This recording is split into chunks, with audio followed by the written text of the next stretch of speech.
Welcome back to another special edition of the Power Play Show with the hockey coach Joel Colfresh directly from the Sunshine State in Florida. Tonight, it's all about the Let's Talk Habs.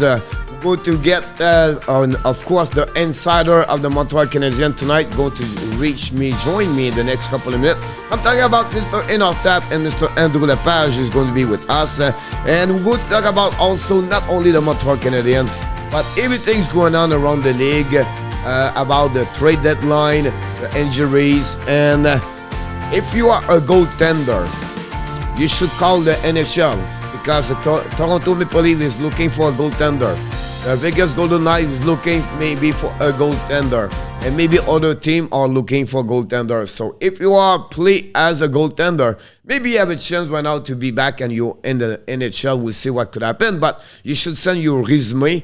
And it's Mr. Danny T make all the verification about the resume, but that's another subject we can talk a little bit later. But that's what happening tonight will be how long, coach? I don't know.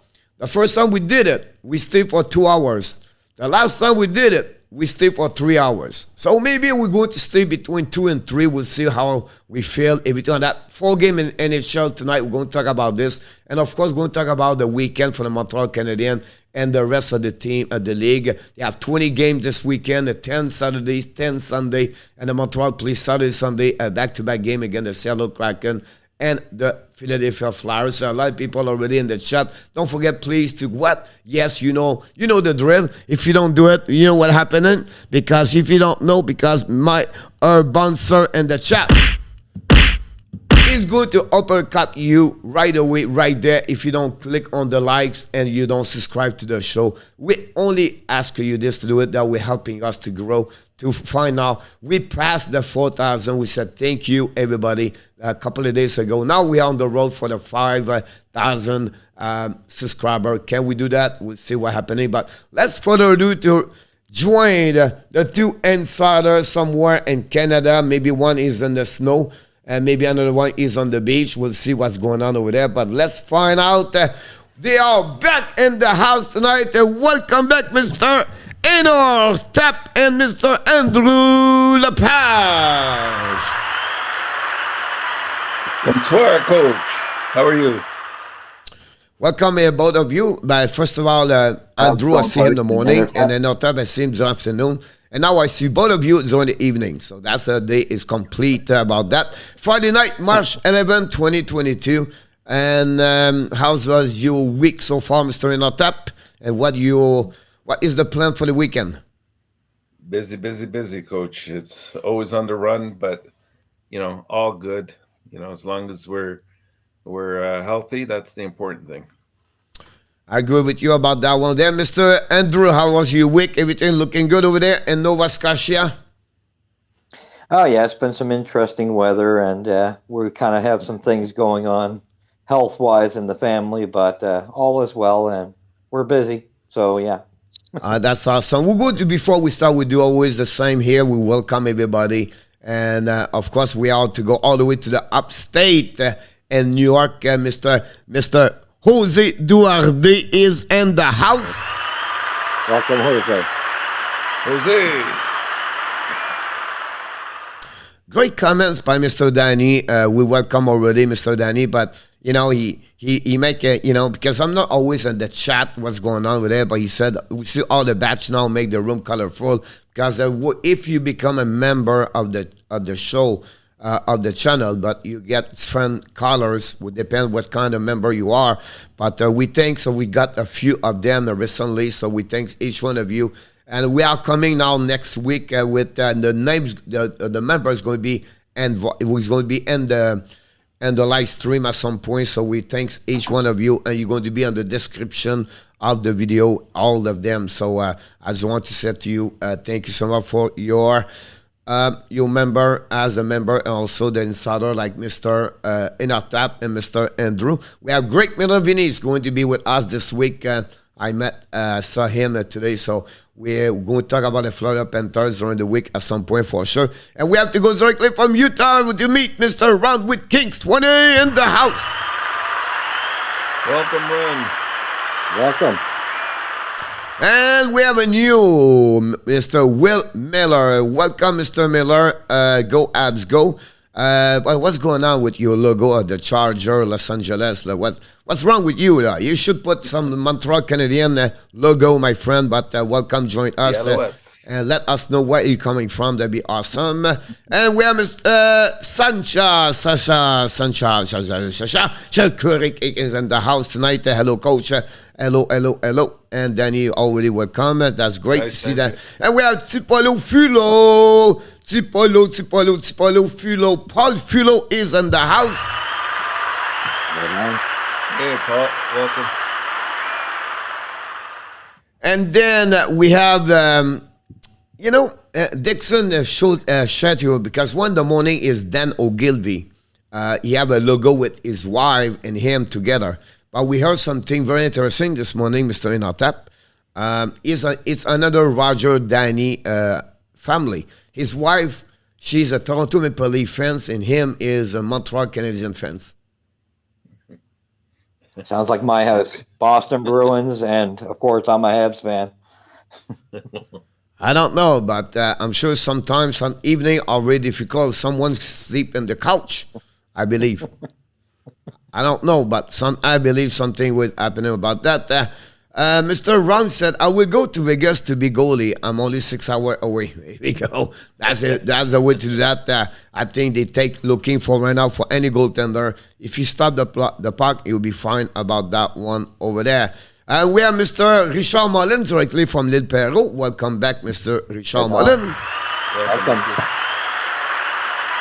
Roland, welcome back. I think Roland, I don't know if Roland is from British Columbia or Ontario, but Roland with the Go Canucks Go is back in the house tonight. Where the Canucks play at 10:30, I believe. If we go 10 o'clock, I just see that again the Washington Capitals. Big game for both of them, Mr. ENORTAP, for their standing and the ranking on the division. Would be interesting. And Washington last win. And the Canucks went out. They beat the Montreal Canadiens last game, so it'll be interesting to see that for sure. Welcome, everybody. Tell me everybody said welcome and come. Journalist dancing around the show. And we have Mr. RJ Calabro in the house. RJ, welcome.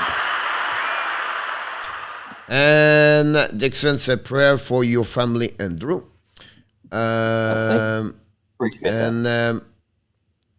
And then, I don't know, they talk about, do you like Pepsi or Coke?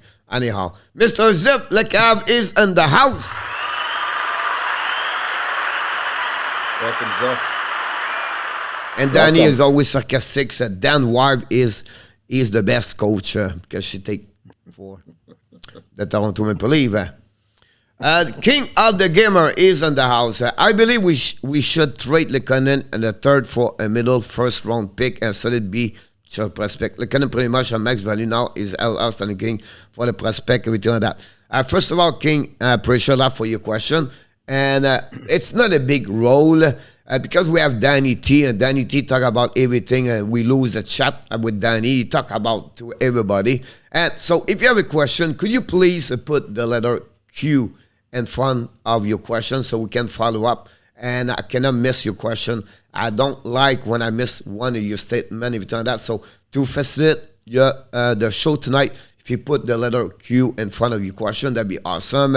And I'll tap, if not, he's going to fall asleep. So we need question tonight.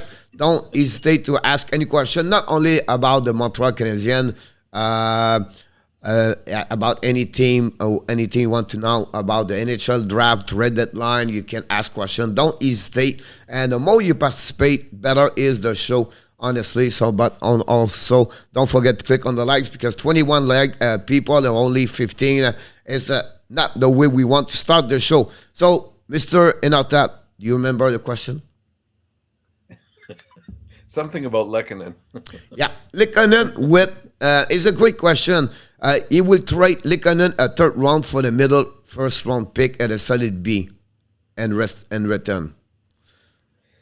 Well, you know what, Coach? His value is highest now, and I believe that you can't, the organization cannot be a Band-Aid solution. And by that, I mean you can't start saying, "Oh, I love this player," and look, they're doing great. If you get the right price, then you need to sell. There's only, I'd say, about a handful of players on this team that I would consider untouchable, and everybody else, if you get the right price, you let them go. I love Lehkonen, believe me. But you know what? I think he's not there yet, but a Pitlick is very close. And not only that, at that price, you can get somebody next year during the summer that'll do the same kind of role. So if somebody's going to offer you, let's say, a first and a solid prospect, you do it. You do it right away. Mr. Andrew, complete his question, but also complete ENORTAP. What do you think the value of Lehkonen right now? If he is can you get a phone call right now? What do you think, or what do you believe he should get in return to be satisfied both parties? What I think and what he's going to be worth are two different things. I agree with ENORTAP. I would go with the first round pick and a solid prospect. What do I think is going to be the asking price? Is probably going to be, if they can get a first, that's midway. I think that would be a good trade off. Right now we have 6 likes to Coke and 3 likes to the Pepsi. I think RG is going to give us some update about the Pepsi and Coke in the next couple of minutes. So I just want to mention to you, everybody, about that. I don't know. I make a commercial with Celine Dion with Pepsi. But that's another subject. So one day, but it's a story. It's real. I'm being honest with you. It's real. It's fun between me and her. She has like, but first she came with a limousine to drive from the hotel to where we at. I told her I take a cab. Where she was to wait during the commercial, she has like about, I don't know, 45 bungalow. Between the hours, every time that me, I was in the trailer. You all, I don't know. I never understood why it's fun between me and her. But and I'm not talking about the wallet, but that's another subject. Was she married at the time? But Renee was always around her. I tried to talk to her, but it did not work. It did not work. Coach, but that's another subject about this. By the way, we have another question. Oh, we have Mr. Ab Nation in the house. Mr. Ab Nation, welcome back. Welcome, Ab Nation. Welcome, Habs Nation. Dixon said, do you think we trade Armia and keep Lehkonen? We know Armia was a bit starting to be on a trade bait now. I talked about this morning. Maybe one of you want to jump in. Sometimes I feel bad, like call it ENORTAP or, you know, who do you think? What do you think about this question from Dixon? Do you think we trade Armia and keep Lehkonen, or do you feel like some team want Armia? And if it's the case, what do you think the value Armia right now they can keep back or they want in return? Who you want to go ENORTAP or money? It's up to you. Let's start. Go ahead. Okay. I would actually... The way you look like right now in the camera, me and ENORTAP, we never going to start first because you're going to beat you like crazy right now. So me and ENORTAP will be very quiet until you let us talking. I would most definitely look at getting rid of Armia for sure. What we can get for him is where I get a little concerned. I think, if anything, even I wouldn't be against us giving a third and a fourth to try to get up to bring the draft up for him. You know what I'm saying? To get a first or a second for him. You know what I mean? Because I think you're going to have to do something like that, because I don't think he's going to hold a lot of value. And yes, of course, I would love to keep Lecky, but truthfully, when you look at it, he's probably going to have the more solid offer. What is the value, Mr. ENORTAP or Armia? Or what you accept, or what is acceptable to trade Armia if you get someone call you? Well, if the rumors are right, apparently there has been calls for him. I heard that as of this morning. And at this point, you listen, and you listen very hard. And if anything you can get, I think is great. if you can get a third, a fourth, take it. I think the important thing is it clears up $3.5 million for next year, and that's the key, because you got to build around your youth. You got to, maybe a free agent or two this summer. So you got to create that space for those players. You're absolutely right about that. The key, and you talk about 2 more years. So it's about $7 million in your pocket. You get where you can that money went out. You can maybe negotiate with Lehkonen for now a 4-year contract at $4 million now, $60 million with Lehkonen at that moment at the end of the season. If Armia out of the, because after that you're losing Drouin, you're losing Biron, you find another $9-10 million. So I think that's pretty good about that one there. So that's a good question. Finally, I have a question about the Toronto Maple Leafs. I love it. I love when we get some question about the Toronto Maple Leafs because we have some expert. Coach, a lot of rumor about Fleury going to Toronto. Did you heard this, or do you believe Fleury go to Toronto? Do you believe that Toronto is going to open up their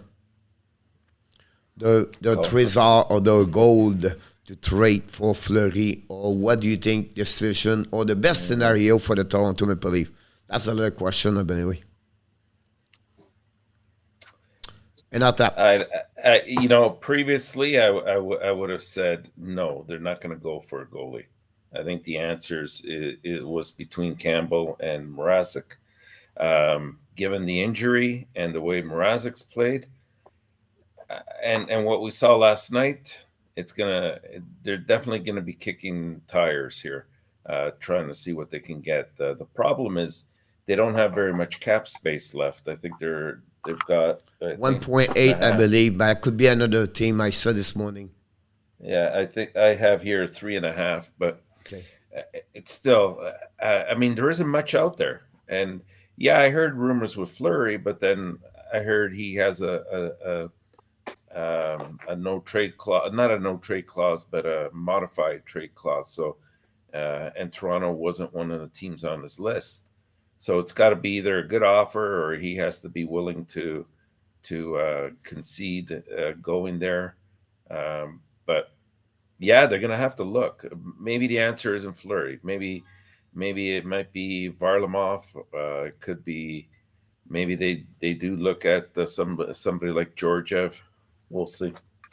As I want to qualify, they are right now 1.746, and then with the projected long-term use, projected cap space is only $91,000. So they are really at the borders of the space, So that would be interesting about it. But I don't see them to.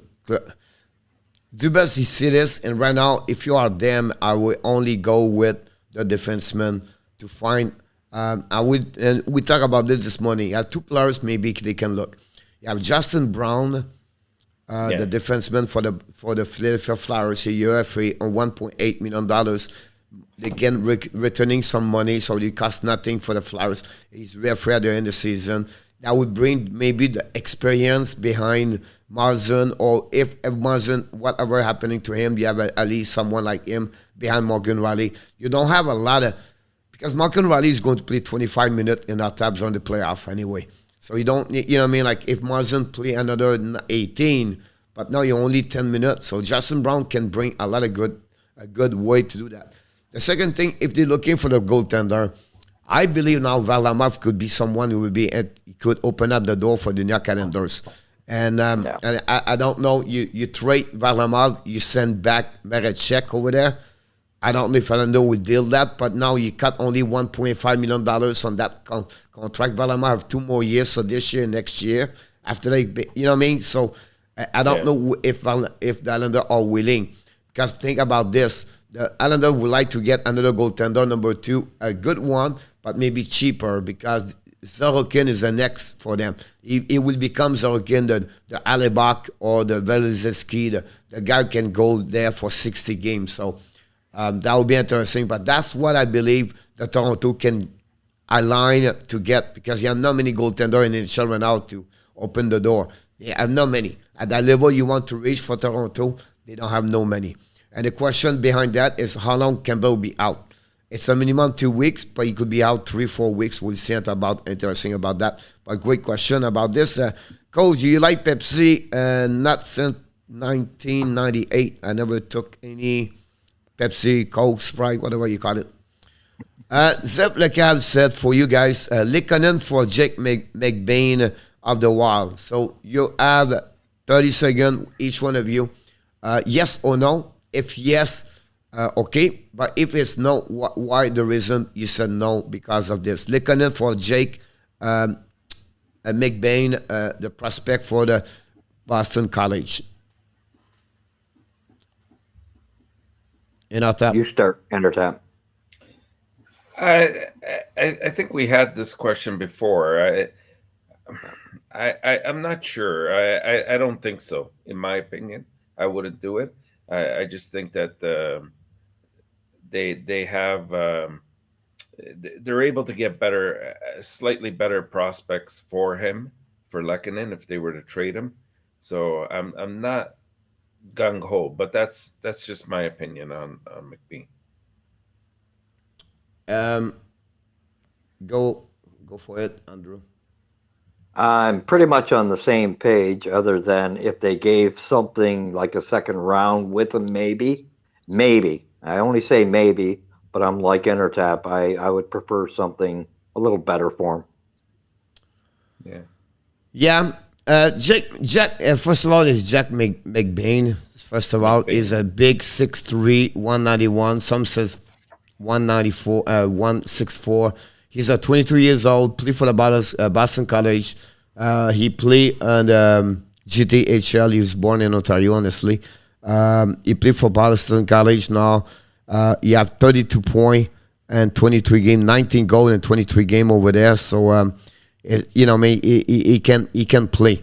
When you make 20 goals in NCAA, it's a great prospect.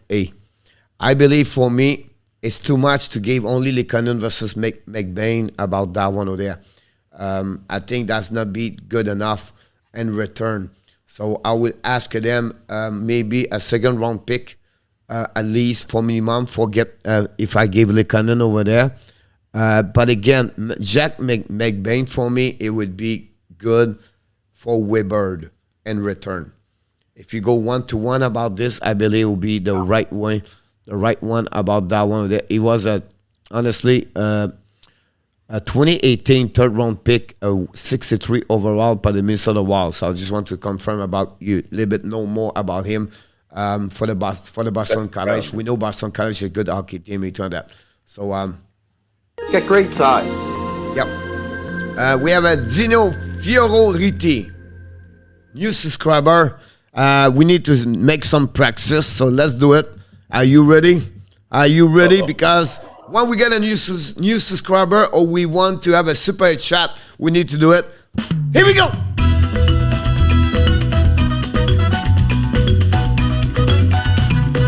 Reverse chin.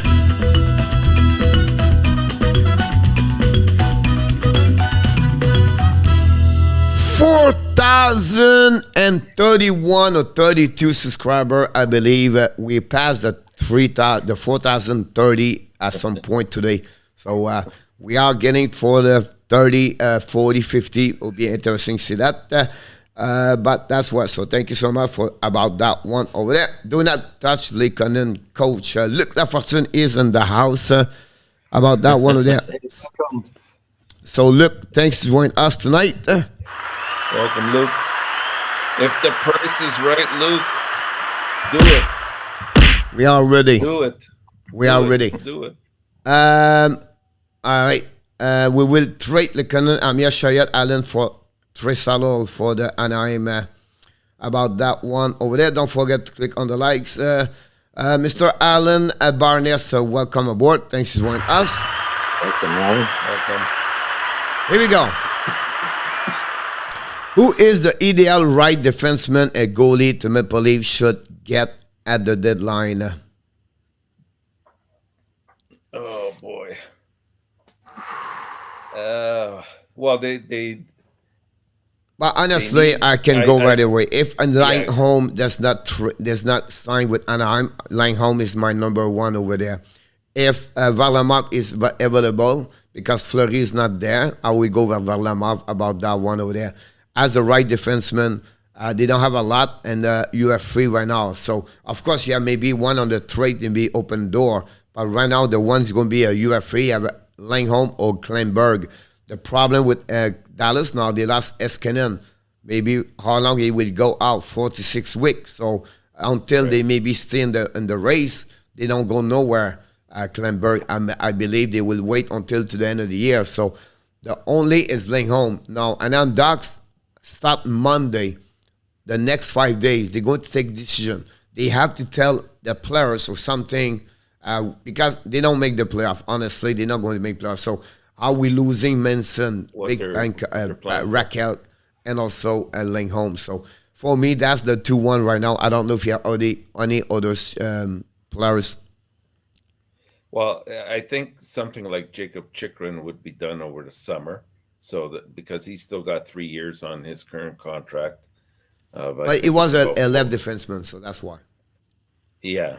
I think when we look at it, like Braun, you mentioned Braun earlier from Philadelphia. He's a right defenseman. Who else is there? They depending on what Anaheim does, Josh Manson might not be a bad option, but I'm hearing they'd rather sign him than Lindholm. So if that's the case, but Lindholm is a left defenseman, that's the other catch there. So yep. And of course Sherratt, but again, Sherratt is a right defenseman as well. So it's a left defenseman. Yeah. But Toronto mentioned they're looking really hard for Sherratt. Yeah, I heard but on the flip side, Zubas is limited. He does not want to trade the first round pick, and the only one they're looking for to trade is Robinson. Yeah, but the problem is if you can't have your cake and eat it too. That's right. If you need the player, if you feel you only need a couple of pieces to win the cup, all right, then you got to go all in, and that means you're going to overpay, right? You can't go in there, offer breadcrumbs and expect a great, well, not a great, but a very good defenseman to come your way. Yeah, I agree with you about that one there. Question for you, Mr. Andrew, and then after that, ENORTAP, you can answer. Is Fleury going to be traded, and if yes, where? I actually don't think he's going to get traded. But if it were to happen, I do think Toronto may be one of the front runners right now, to be honest. ENORTAP. But it's possible. It's possible. I mean, I'd hate to think he'd consider Washington, but Washington is an option, even though they claimed, the general manager claimed that they weren't going to address the goaltending situation. The other thing could be Colorado, maybe, depending on how they feel about Kumper. But here's the thing, though, Coach. You bring in Fleury to Colorado, and you might destroy the chemistry there. I don't know. I don't know what the relationship is with Kumper, but you're going to totally destroy Kumper's confidence going forward for 1 year, because Kumper's your answer down the road. So if you bring in Fleury, you run that risk, right? Yeah, but nobody talk about this, guys. But Kumper is UFA. Is he? Didn't know that. Yeah. That's wow. I can go there, but I'm telling you now. Signed him. Yeah, so did I. I thought they had signed him to a 2 or 3 year contract, but maybe I'm wrong. Mr. He get right now 3.5, and next year both goaltender are UFA. Both, okay. Well, in that case, yeah, it'd be worth it if they went that route. You know what I mean? So it's just one element I want to share it with you. It's not like that's but my story was Colorado me. Because Fleury wants to stay in USA. Fleury want to go with a team can almost want to win the Stanley Cup or maybe the top three. It have to be worth it. And the third, if he's going there, he want to be the number one over there. and I think he will give it about over there. And Colorado's going to do something this week. They don't like what we saw for the last 3 weeks over there right now. They not play like they were supposed to play. And they will have something happening over there. I don't know what it is, but I will expect Colorado can move about that one over there. At this point, it's not generally a lot even under Martoni. I get rid of the AV contract as if he's agreed with that one over there. Take me, and now they talk about hot dog. They want to go anywhere. Look, he said that Fleury does not want to go anywhere. Ron with King said Pavelski stay with Dallas for 1 more year. It's $5.5 million contract. He signed today, yeah. So I knew at some point they will do it to keep him. And I knew at 38 years old, Joe Pavelski is smart. Like when I say smart, when you reach a level of your age, it always said me, and I looked at Fortune laugh at me all the time because Chris Letang will be back in Montreal. He will sign with Montreal. They're looking for the quality life at some point. They make a ton of money. Like, if you make like $96 million, what's the point to make 103 at the end of 101? It's not change anything anymore, right? So you're looking for maybe what's the quality life you're looking for. Like Giroux, I'll be honest with you, I wouldn't be surprised Giroux could return in Flowers after that. Because the family, the kids, it's another way when you reach 34, 35, 36, at 26, 27, 28. So I'm happy for both, for Dallas and Pavelski. It's a good contract. It's well done. And that will develop. Pavelski make Robinson better. Pavelski made the Dallas better. We know what Ben and Seguin does, but Pavelski is the heart of that team, I believe, as a forward at that moment. So I like the one. Do you think it's a bit too much, Coach? Coach, do you think it's a bit too much? No. Given his age? I'll be honest with you. Why? Because if it was a contract, $2 million, 2 years, the money's drop. But he had to commit maybe for $10 million. So at the end of the day, it's only 1 year, and whatever he dropped for 70 point to 40, it's not a big deal. Right. Because he bring other element, not only on the productivity, but the leadership, the way, and I'm sure we don't know. Honestly, you said that earlier. We don't know the how it works inside the locker room a lot of time, right? We don't know but like Ristolainen, people complain a lot about him. He's not a good defenseman, blah blah blah. All right, but at the end of the day, inside the locker room, the people love Ristolainen. The teammate love him. He love to be there. So some element like this make it fun sometime about that one over there. So I just want to mention Columbus scores 2-2 over there. Pittsburgh win tonight 5-2. And 3-2 right now, Islanders. The game at 10 o'clock when it start over there. Did you fill out your chair, and Drew? You disappear, Danny said about that. I saw that one over there. I tried to lower myself so I'd match you guys. Jose said a 3-week deal for 50% salary for Marachek is some prospect. Yeah, the problem with Marachek is still have 1 more year after that, so it's not easy to trade Marachek, honestly, about that one over there.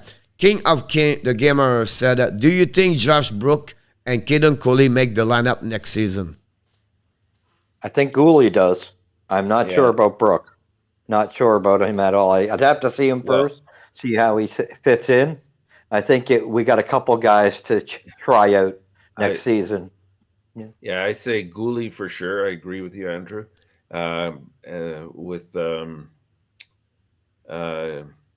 Sorry, who was the other one? Josh Brook.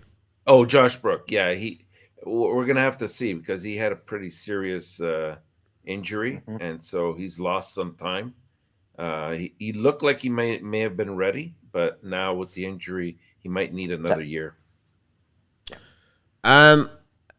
We'll see at the training camp. Honestly, nobody knows. But I would not be surprised if goalie start the season in Laval.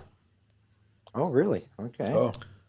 And I think Luc mentioned this to me last week or someone like this. And then I said, and I will tell you why. The Montreal started new ways to develop players right now. You have Adam Nicola and can use everything like that. I feel like Montreal will be a little bit like Detroit does, like patient with the kids. Let him to learn to be a professional, but surround them with the right people over there. And that's the reason why I believe Laval will be a little bit older. They will sign veterans around that team over there, the Xavier Ouellet, and they bring the 27, 28 players like Dauphin, and we stay with Laval. And Laval teaching those kids to become professional. But I would not be surprised they let him waiting a little bit longer and bring him maybe in November, whatever it is. I not said he will not make the team. I just said I would not be surprised. That's the new direction of the Montreal Canadiens about that one there. On the left side, it's not an urgency for Montreal. Yeah. Right? So they have, example, they got Edmondson over there, they have Romanov. Both of them already signed. Right. Now they have Glagu, they have Schoenemann, and they have maybe Kolak resign, or maybe they get another one over there. So, and then maybe Norlander would pass him. Who knows? But my point is, I think that side, on the right defenseman, that's where the red flag is for the Montreal. Can he get a UFA, or because they don't have nobody other effect as Savard? Can they resign Whiteman for 1 year? They have more possibility for Josh Brook at that moment because they're right defenseman to make the team. Now they can maybe decide to go 4-2. 4 left defensemen and push someone like Schoenemann or someone on the left side.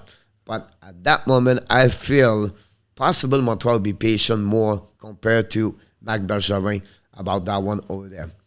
But Dixon said nobody wants to go in Toronto. RJ gave us something. Rana, I have a question. What do you think Vegas does with their salary cap issues once Stone get healthy? Go ahead, Andrew. What do you think?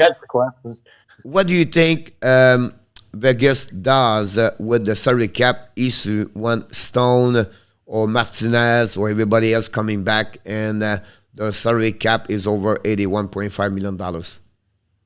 That's a good question. Like I say, it'll work out in the playoffs, as we know, right? But you got to hold on to Stone. There's no doubt about it, because to me, that's one of the heart and soul guys of the team right there. So I'm not quite sure what you do with who you would. Maybe isn't Dandonoff there? Dandonoff is still there. Yeah, I would unload him. He'd be one of the guys I'd unload for sure. ENORTAP. When it happened to Tampa Bay last year, did Kucherov play any regular season games at the end? No. Because otherwise they would have had to clear the cap, right? So the key here, nobody will come back before the end of the season like Stone, and they will wait. And then I believe that they will maybe play for about $100 million for the playoff. So they're going to be Martinez back, Stone back, and both of them is about like $14 million at Chanel. So they will not do anything, I believe, about that one over there. Now, think about this also. They have also the $5 million of Lehner in the bank right now. That's what maybe Varlamov could be the right direction to go to Vegas for the rest of the season. Yeah, they definitely need some kind of assurance there in that, because we don't know what's going to happen with Leonard. But the thing, Coach, with the cap is, I honestly think Vegas miscalculated. I think they had this intention in mind. They just didn't expect. They didn't expect to be in the position that they are currently. They thought that they'd be for sure a top 3 in that division, if second or first, and then it would be easy to hide the contracts, and then they come out just at playoff time. But they're in a very difficult situation. I think they're going to be one of the more active teams at trade deadline time to try to create some space, be it through goalie. Riley, we don't know what's going to happen with him, with Smith. They're going to have to consider some movement to create some space for sure. The plan for me, I believe, they was try to trade Riley Smith. Because Riley Smith become a UFA at the end of the season. But the no productivity of the Dadonov make them really badly about that one over there. So and then Theodore does not do well this year, and it's another way to do that. So anyhow, that's what we had about that one there. 37 guy, only 21 late likes. So hopefully some of you is going to click on the like. If you don't mind, that'd be awesome. We're missing a couple of likes, if you don't mind. At the end, Ben Badul and the house tonight. And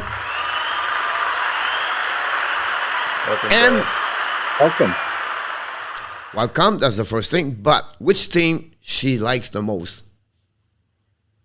Diane? Yeah. I'm not sure. I believe Toronto. Washington Capitals. Washington, that's it, yes. Yep. I think I asked her that question yesterday. Yep. Or the day before, but no, you are wrong. It's overtime right now in Columbus, guy. I'm watching the game. And only 40 seconds remaining, and Columbus control the puck right now. They're coming to the left side and passing the left side. But that's what we at. Renaud said, welcome, Renaud. Vegas looking lifeless tonight, the Penguins. What is the problem? Their goalie is good tonight. The problem for me, are you willing to go with the playoff guys with oh my God. It was only 10 seconds. Minnesota attack right now with 5 seconds. Anyhow, do you feel comfortable to go with Leonard without Thompson and Brossoit to make the playoff? No. I think they need some insurance there. So Renaud, he feel him. He can go with Thompson and about that one over there. Talking about the Vegas, we have the insider already in the house tonight, Adam, and I can't wait to have his comments about that one over there. Another loss for Vegas. He said the Islanders 3-2, now it's 4-2 for the Islanders. Another point and win for Crosby Roland tonight. Renaud is not a goalie problem, it's a management problem. How you feel about that? What are we talking about, man? Vegas. For whom? Oh, for Vegas? Yeah. I don't know. I just think they started off the year really well despite their injuries, and then they got Eichel in, which was I think is still a great move.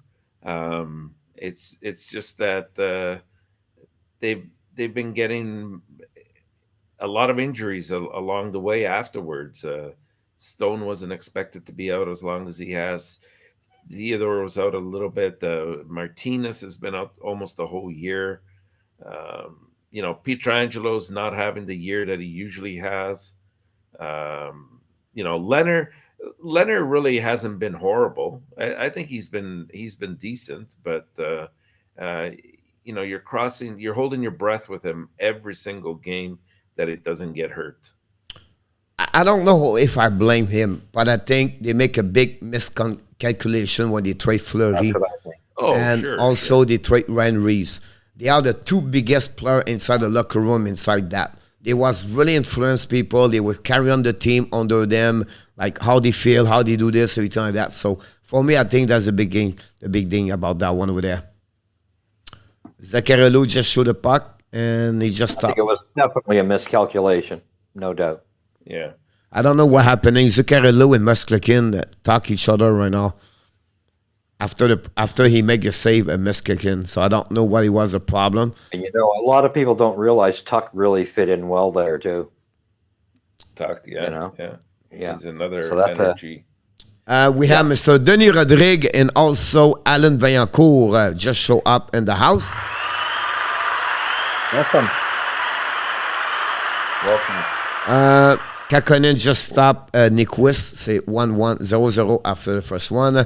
Hit the click on the lights. The coach has been all year.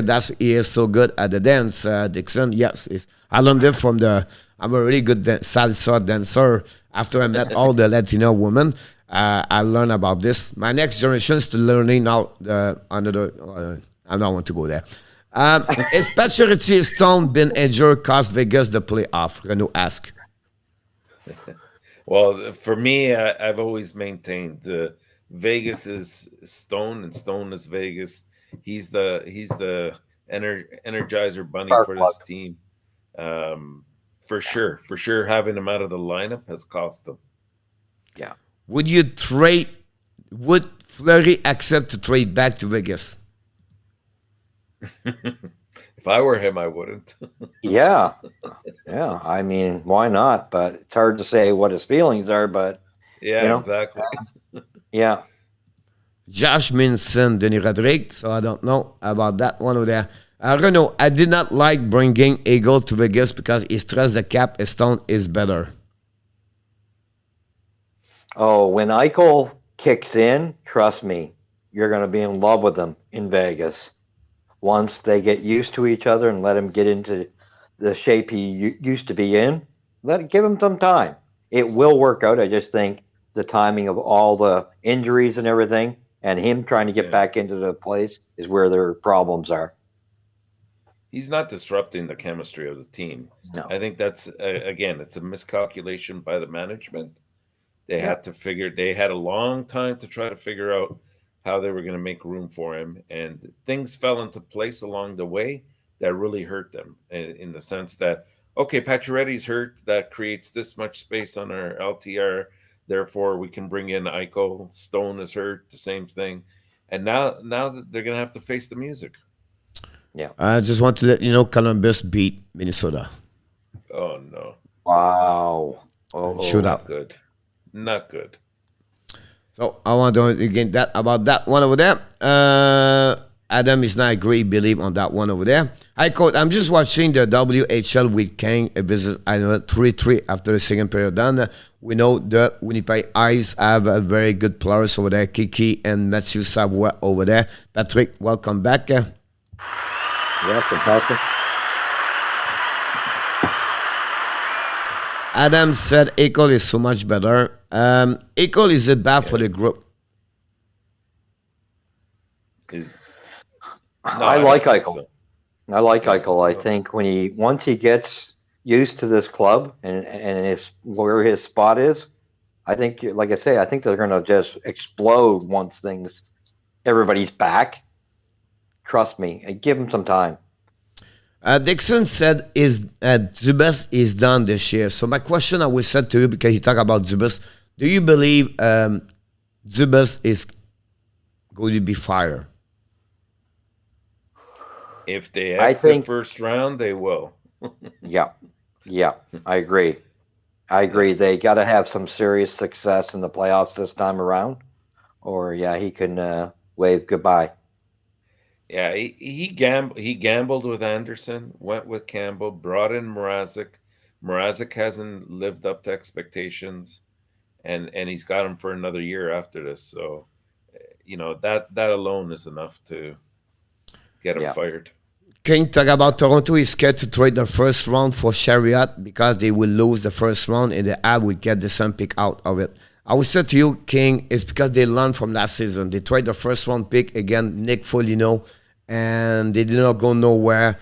And then they lost also Nick Foligno as a UFA. So he does not want to repeat. That's the reason he said he does not want to trade his first round. But I think you're absolutely right about that one over there. Johnny Golden says Shea Wright is really playing with a chip on his shoulder tonight. He has 3 goals, 2 assists so far. Really hope we get him.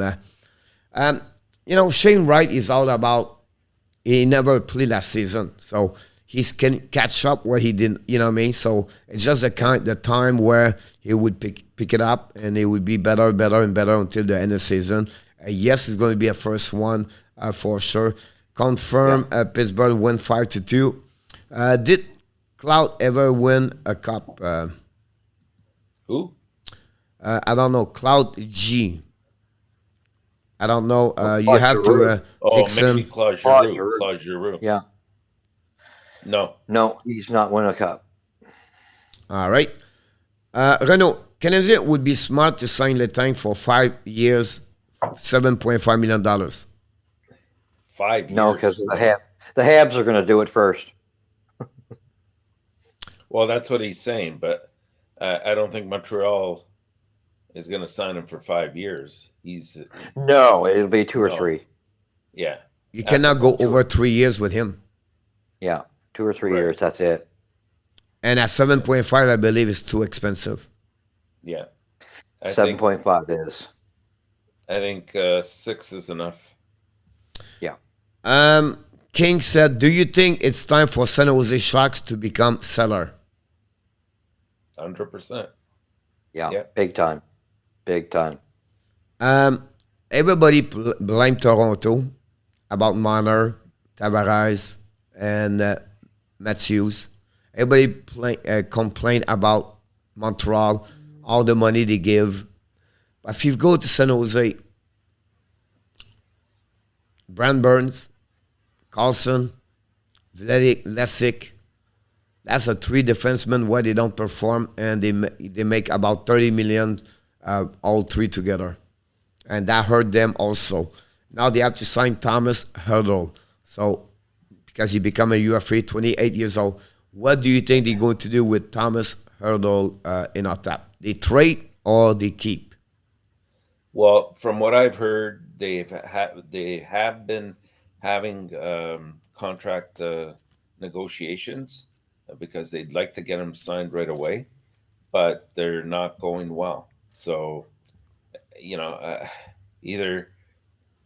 you offer him what he wants, or you got to see what you can get. Like the thing with San Jose is they were a team that was so good for so many years.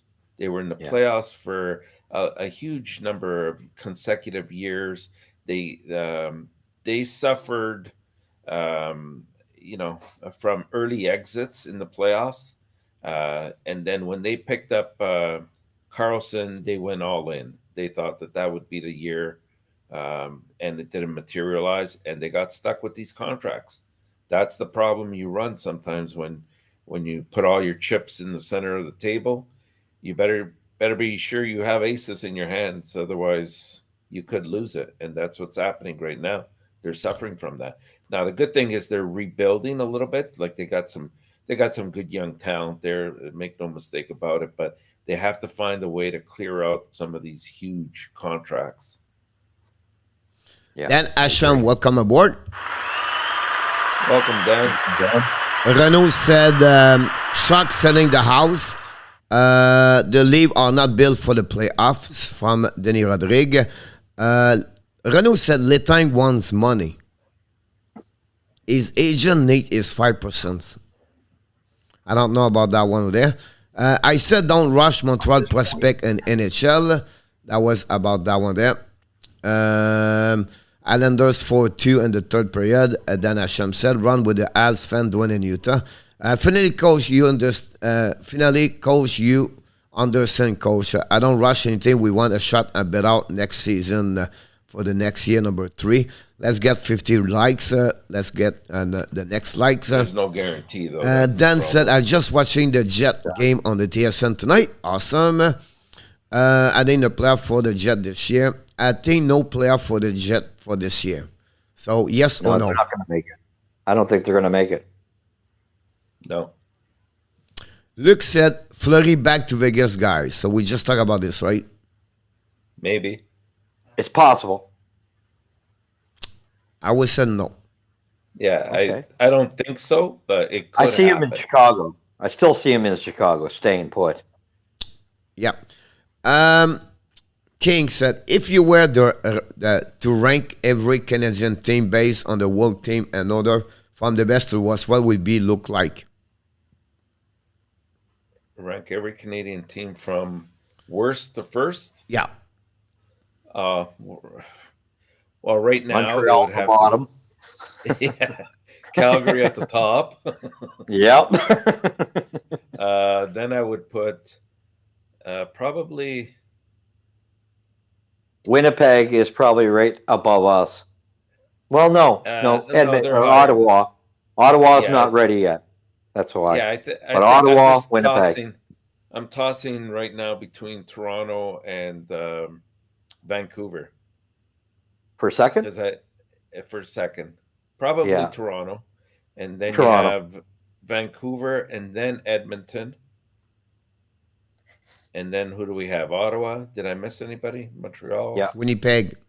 Oh, Winnipeg. Yeah. Yeah. Winnipeg, it's got a few issues to resolve as well. On paper, they're very good, but there's clearly a problem not in the dressing room, but I don't think that team has an identity right now, and they have to establish what their identity is. I like this question because if we was in October, it would be completely different what you just said. That's so true. Oh, yeah. So true. Yeah. Yeah. Yeah. And Miss Kelly, she's in the house. Hey, how's it going, Kelly? Hi, Kelly. How's it going? Do you believe Alex Tuch is a really a big loss for the Vegas Golden Knights? I do. I think he just puts in a lot of work. Hard nose, hard worker. Yeah, I do. It's funny, sometimes he can trade one players and the team can be very shaky after that. I believe the Islanders, when they lost David Tays, did not help a lot them on the defensive side about that one over there. Since 77777, you better to call you saying 11-7, it'll be easier. But he said if Subban is going to Toronto, but I would said, if it's not, where do you see Piquet Subban next season? And then how much money he's going to get? Well, if they could get rid of him before the trade deadline, I think they would. But it's a huge contract. I don't think anybody knowing that he's going to be a free agent at the end of the year and make a small fraction of what he's making right now is definitely not going to pick him up. So I think they're stuck with him for this year. He's going to go on the free agency, and he's probably going to be signed, I'd say, maybe 2 or 3 years at maybe 3.5, 4 at the most. Yeah. 1 year, $2 million. Yeah, that's even better. Yeah. I still think he has a bit of game. I don't think he's totally washed up, but he's not a top 4 anymore. He's 32 years old, and I think a team like Arizona is going to get him. And I think Arizona is the best location to play because over there he's going to get we're going to promote the game. He's really the guy involved with the public every time that. So I think he can bring a lot over there. I think that honor's already reserved, Coach. I'm sorry? I think that honor of publicizing and merchandising Arizona is saved. And I believe it or not, I think it's going to be for Austin Matthews. They're going to offer this guy the world. He will want to go there, and they will market the heck out of him. And that's how hockey will finally start to grow. The problem, they cannot bring him until they not have the rink. Well, yeah, and it'll be a couple years. So my point to you is, really, Subban can do something like that right now. He's going to help you off ice and on ice. You shocked poor Andrew. I don't know, but I feel like he got snuck. He got hit by Danny right now. Can you guys hear me? I don't know. You look like right now something wrong with you. Looks like you want to attack us. You freeze right now. I'm gonna step out and see if we step back in. Yeah, I could do that. I think it would be better. If Winnipeg defends the main cause of the postseason, Renaud. Is Winnipeg defense the main cause of yeah, that's a good point, Renaud. Like I think their defense needs a major revamp. I don't think Pionk has had the year that he was supposed to have had. Guys like Stanley were not very good this year. Morrissey was okay, but I think he had a better year last year. That's one area I think they need to desperately look at and revamp. For me, it was said to you to think the late start of Sheffley and Wheeler, the injury to Wheeler and the injury Nikolai Heller completely hurt them a lot. Heller was huge. And I think that would be for the best for that one over there. Do you think Sheffley would be in Winnipeg next year? I think so. Yes. Yeah, I can't see why not. Yeah. It's the next year he's going to be possible to trade him, but not this offseason, the following year. That's what maybe they were looking about that one over there. Roland Carlson, low goal total this year is not helping. Did he mean, sorry, Coach, did he mean Scheifele? Yeah. Or it was, I thought it was, they were talking about the general manager. Shovel day off. Because he says Chefy, but Chevy. I thought about the Chevrolet car Chefy, but I go with Chefy. You know what I mean? That would be good. But Carlson low goal total this year is not helping. So he's talking about Carlson and Vegas. I could be wrong. Yeah. I believe he has 7 goals. I think he's right also there. Yeah. He hasn't had the best of years. And even Stevenson's he's had a very good year, but he's really tailed off. Yep. Ron said back-to-back about shootout for Minnesota. Do you think the Jets will do anything at the trade deadline, Coach Dan?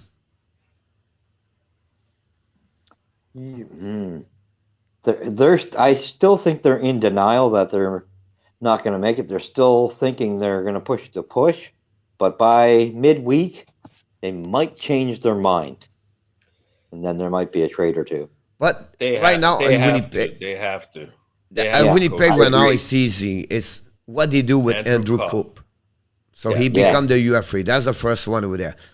Because I believe Paul Stastny is going to be out. So they need to find a center.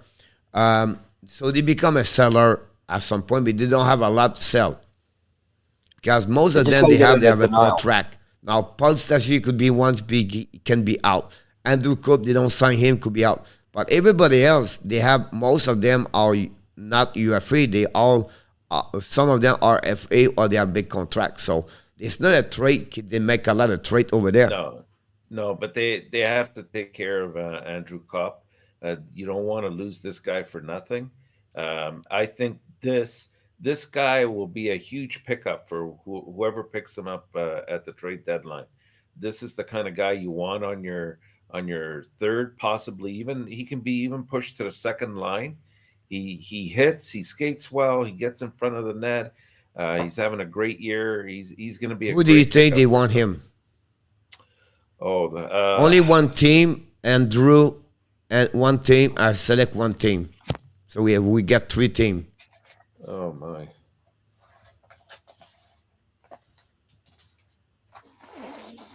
I gotta think about that one. Yeah, so do I would say. I mean, he can help any team. Like I think a lot of teams would want him. I would like to see him in Minnesota. I think he would fit in really well there because that's what Minnesota's been lacking. I've noticed that as soon as they went on their losing streak 2 or 3 weeks ago, it's because teams have been pushing them around a lot. And somebody like Kopp would help immensely with that. I think the Minnesota problem right now is because they gave the second center to Goudreau. And I think Goudreau should not be second center. Erickson, AK should be the second center. And then you get Andrew Coop over there. That's give you your third center over there. But I still believe Colorado is going to looking for Andrew Coop. Who? That Colorado? More, to me, I see that too. I see that one a little more so. Because don't be surprised. Don't be surprised. Don't take Boston out of the equation. That's a possibility. That's true. And I would even venture to say, if they can make it happen, Tampa Bay. Yeah. That would be a huge pickup. And Tampa Bay's notorious at trade deadline time, picking up 1 or 2 solid players that put them over the top. So I could see that. I don't know how they can sign him, but I understand this is going to be a big pickup for them. But I still believe the Rangers could be my next. For me, it was Colorado Rangers. Okay. I'm thinking Colorado or Tampa. Because I think Colorado's going to start trying to use some of the maneuvers Tampa uses. Renault said, let's ship Kulak to the Jet for which prospect? How about Perfetti? I would love to have him. Yeah, I know. That's my first one. But Yeah. but I will be honest with you, he will get a third round pick in return. Yeah, probably. Yeah, easily. Yeah. Great Joe Pidden, imitation coach with your I don't want to go there. Stone is injury prone and older, Luc Lafortune said. Oh, I love Stone. Now Pacioretty injury prone now and older. Both of them, I believe, are 32 years older. Dan said, will you trade Cup? We just answered that one over there. Danny's still upset about last night. Andrew, and ENORTAP, did you pick Pittsburgh or Vancouver? I don't even remember now. I picked Pittsburgh. And who's Vancouver playing again tonight? Washington. Yeah, I picked Vancouver. I picked Vancouver. Nicholas said it's not equal. That's the problem at all. It's been his old self sometime next year. A lot of injuries in Vegas, but also they have something that's missing on that team. Not sure what. I told you, for me, Coach, it's Stone that hasn't played. Yeah.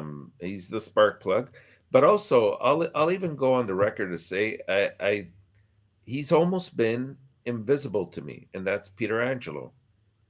I think last year he was like a stone. He was in every play. He was, and I know maybe not having Martinez there has caused him maybe to change his role a little bit on the team, but I find he's been invisible. I really believe this is Theodore. Yeah, and I still think the loss of Tuck kind of. But again, the story of Vegas right now, is exactly what Montreal happening. Yeah. Too many injuries. Yeah. And the only reason they are there is because maybe the decision is not strong like anybody else. So for me, I feel like that. Renault trade Kulak to Toronto for Carl Dubas. About that over there.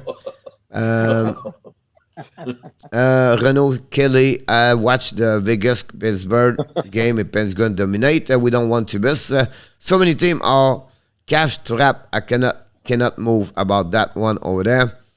Dubas is going to fill in for Tiger Woods.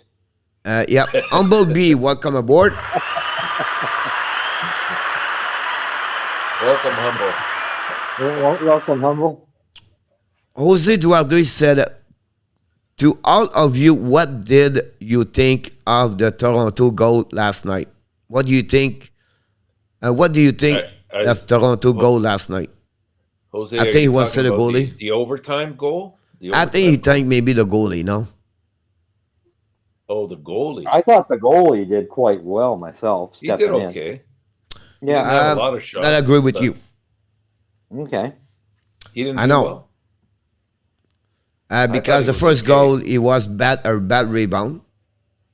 Yeah, but I don't think he's it was a really bad rebound, and he said this. And then the second goal, it was a 2 versus 1, and it was about 20 feet outside the net.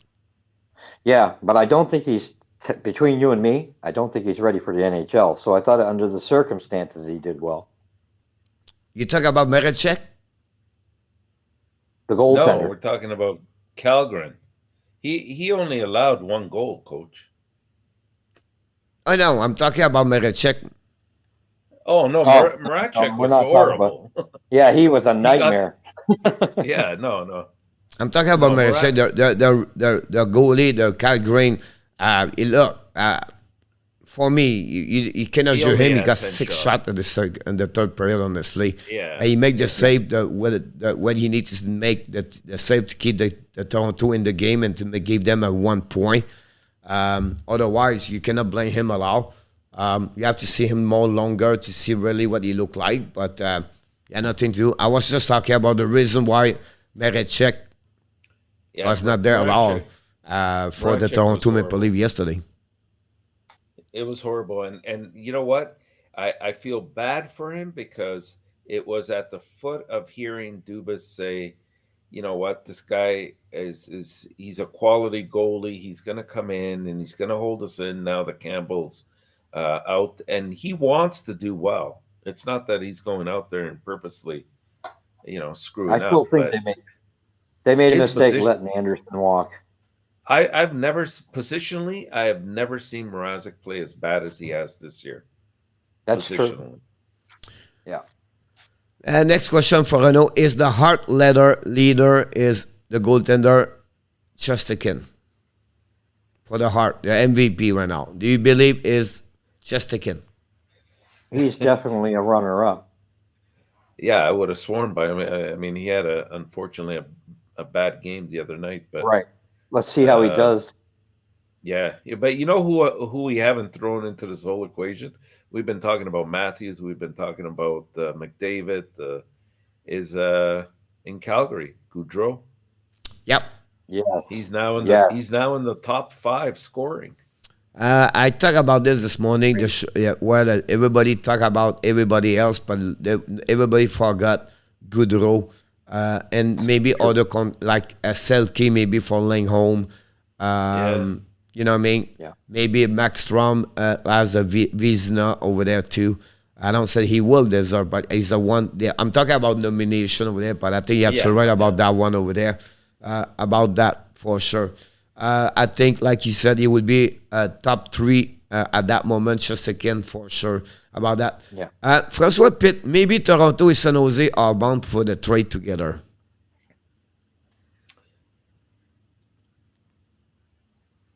It depends who for who.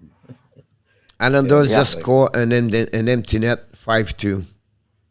So that one's over. Yeah. And Adam said $53 for a gas. He said $53? 505 and Vegas the gallon over there. All right. Oh, you're in gallons. We're in liters though, Adam. Yeah. Game over for the Jet tonight. All right. Question: Columbus has been so many close game and a lot OT showcase. What do you need to do to make sure they win more of those games?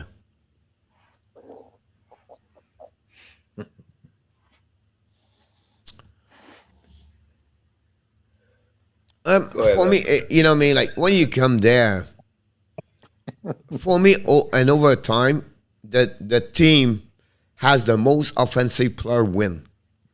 Yeah. Yeah. If you look about Colorado, if you talk about Florida, if you talk about Tampa Bay, talk about around the team, Toronto. Calgary example, not Calgary. I was another one. Toronto, Jeez, I missed one. Anyhow, Minnesota, Colorado. when you have the players like Matthews, Banner start, right? And then you have a defenseman. And then after that, you go back with Tavares, all right? And then you have Nylander. So those kind of players like this, most of the time you're going to get there. The problem in Columbus is when after you get Laney out and Werenski out, the level drop a lot before that, after that. And that's the problem over there for Columbus on my eyes over there. But for me, they play better at what my expectation was right now and this season. Oh yeah, for sure. For sure. Yeah. Elio Biancucci, welcome aboard. Thanks for joining us. Hello, hello. Hey, welcome. I know where I am on the chat, and I'm still have 30 minutes behind, I believe. But it said Washington just scored right away at beginning, anyway. But I want to mention, I want to talk about the Montreal Canadiens a little bit, if we turn that. 2 games this weekend. They are back from the trip. They are finished 3-2-0. Montembeault is still with Keaton Primo right now. Maybe a couple injury coming back. I don't know what happening today, honestly. But what your expectation for the weekend, Montreal? Overall, what is the record you expect? 1 W, 2 W, 2 loss. At Seattle Saturday. 1-1. Sunday is the Flyers. What do you feel about the weekend and what do you think they're going to do? And that's my first question for them.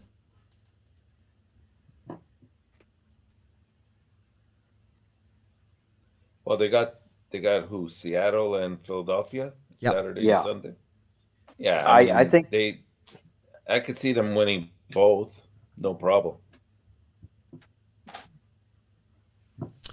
Both I say for you. 1-1. I yeah. I think let's hope we can beat Seattle. I think we have a little more difficult time with the size of Philly, and Philly really does come on to us when they play Montreal. They got a thing for the Habs, so I think physically that's something we're not so strong with. So I think we got a better shot with Seattle. So I'm going to say 1-1.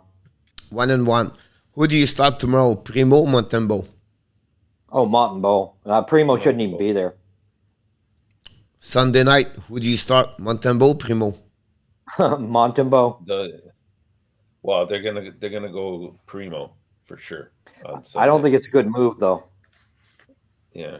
As a bad fan, I would say hopefully they will lose both games, but I predict 1-1. Yeah. Washington 2-0. After 6 minutes, now another goal. 2-0 Washington. I can't even remember the teams I picked today. Kisnikov scored both goals for them. Both of them are power play the second goal. Bruce, here he goes, maybe. I don't know. 7 shot only. Is it Alak in the net? Oh, that's scary. So No, that's Demko. happening about that. Demko. We go through the weekend, we believe like that. Do you expect Edmonton in the game this weekend?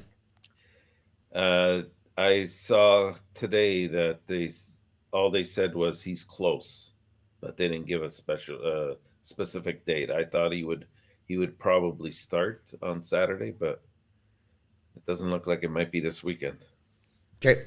Do you see any trade for Montreal Canadiens this weekend? I was actually I wanted to respond to that because when we were talking about that the other day, we were date wise we're a week behind what I was thinking. So I think our trade when it comes is going to be more midweek to the end of the week. The Habs tend to do that before the day of. So I'm thinking between Wednesday and Friday you'll see a trade. It's probably going to be one trade. That's what I'm thinking, unless there's a package. We know Sherrod's going. ENORTAP? I don't think anything will be done this weekend. Not unless they've already agreed on some kind of term with a player and the deal. Because if that's the case, then I could see the opposing team saying, or even Montreal saying, we don't want to risk, let's say, Sherrod getting injured, and that would be a deal breaker then, right? So if that's the case and they already have whatever deal they want in place, then they'll do it this weekend. But I really think a lot of in the past, we've always seen trades come the week before.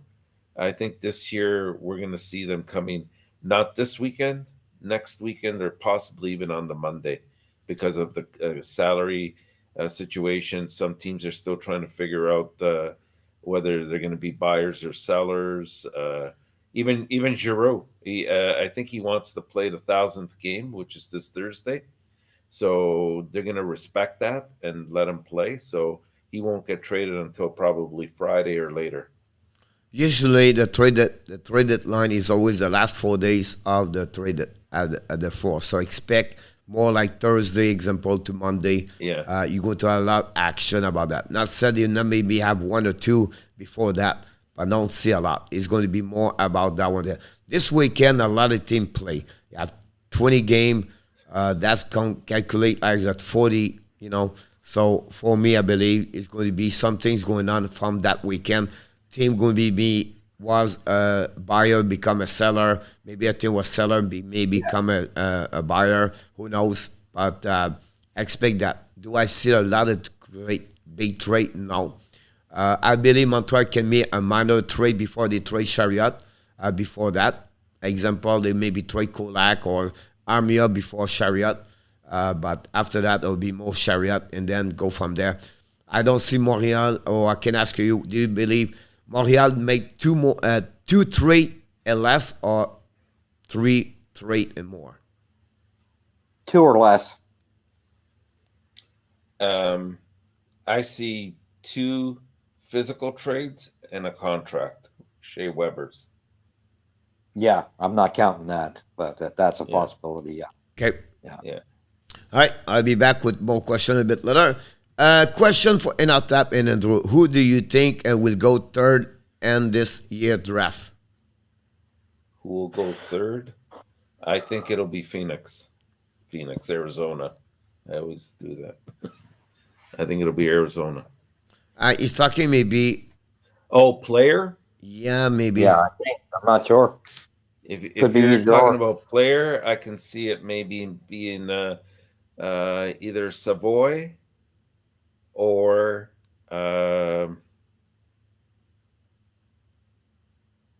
maybe Connor Geekie. Yeah, I think if it's Geekie. third. Yep. Yeah. For me, it would be Kiki, or I still believe Logan Cooley could be in front of Savoy.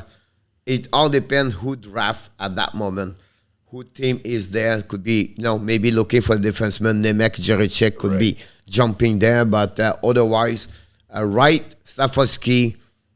Then after that, you have a mix of 3-4 players together after that, in my eyes, at that moment. Ambly Winnipeg is going downhill. Subban with a credit for $2 million 2 years. François Pitt.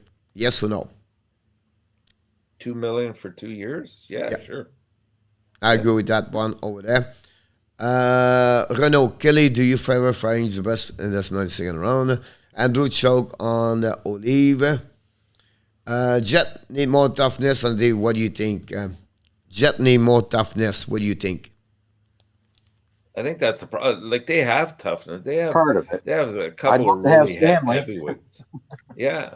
Yeah, I'd love to have I Stanley. don't think that's it. I just don't think they have enough like middle type of defenseman, like a number 3, 4, even a solid number 1. They don't really have that. That's the one I was going to send me. I feel like they don't have a Letang. They don't have a John Carlson. They don't have a Quinn Hughes. They have too many defensemen, number 2, number 3. Right. Yes. Right. That's my biggest problem over there. About that, finally, Jose said, I agree with you in our tap, but we don't know when. So he was agree with you in our tap maybe 20 minutes ago. I don't know, but he was agree. Sean McIntyre, welcome aboard. Thank you.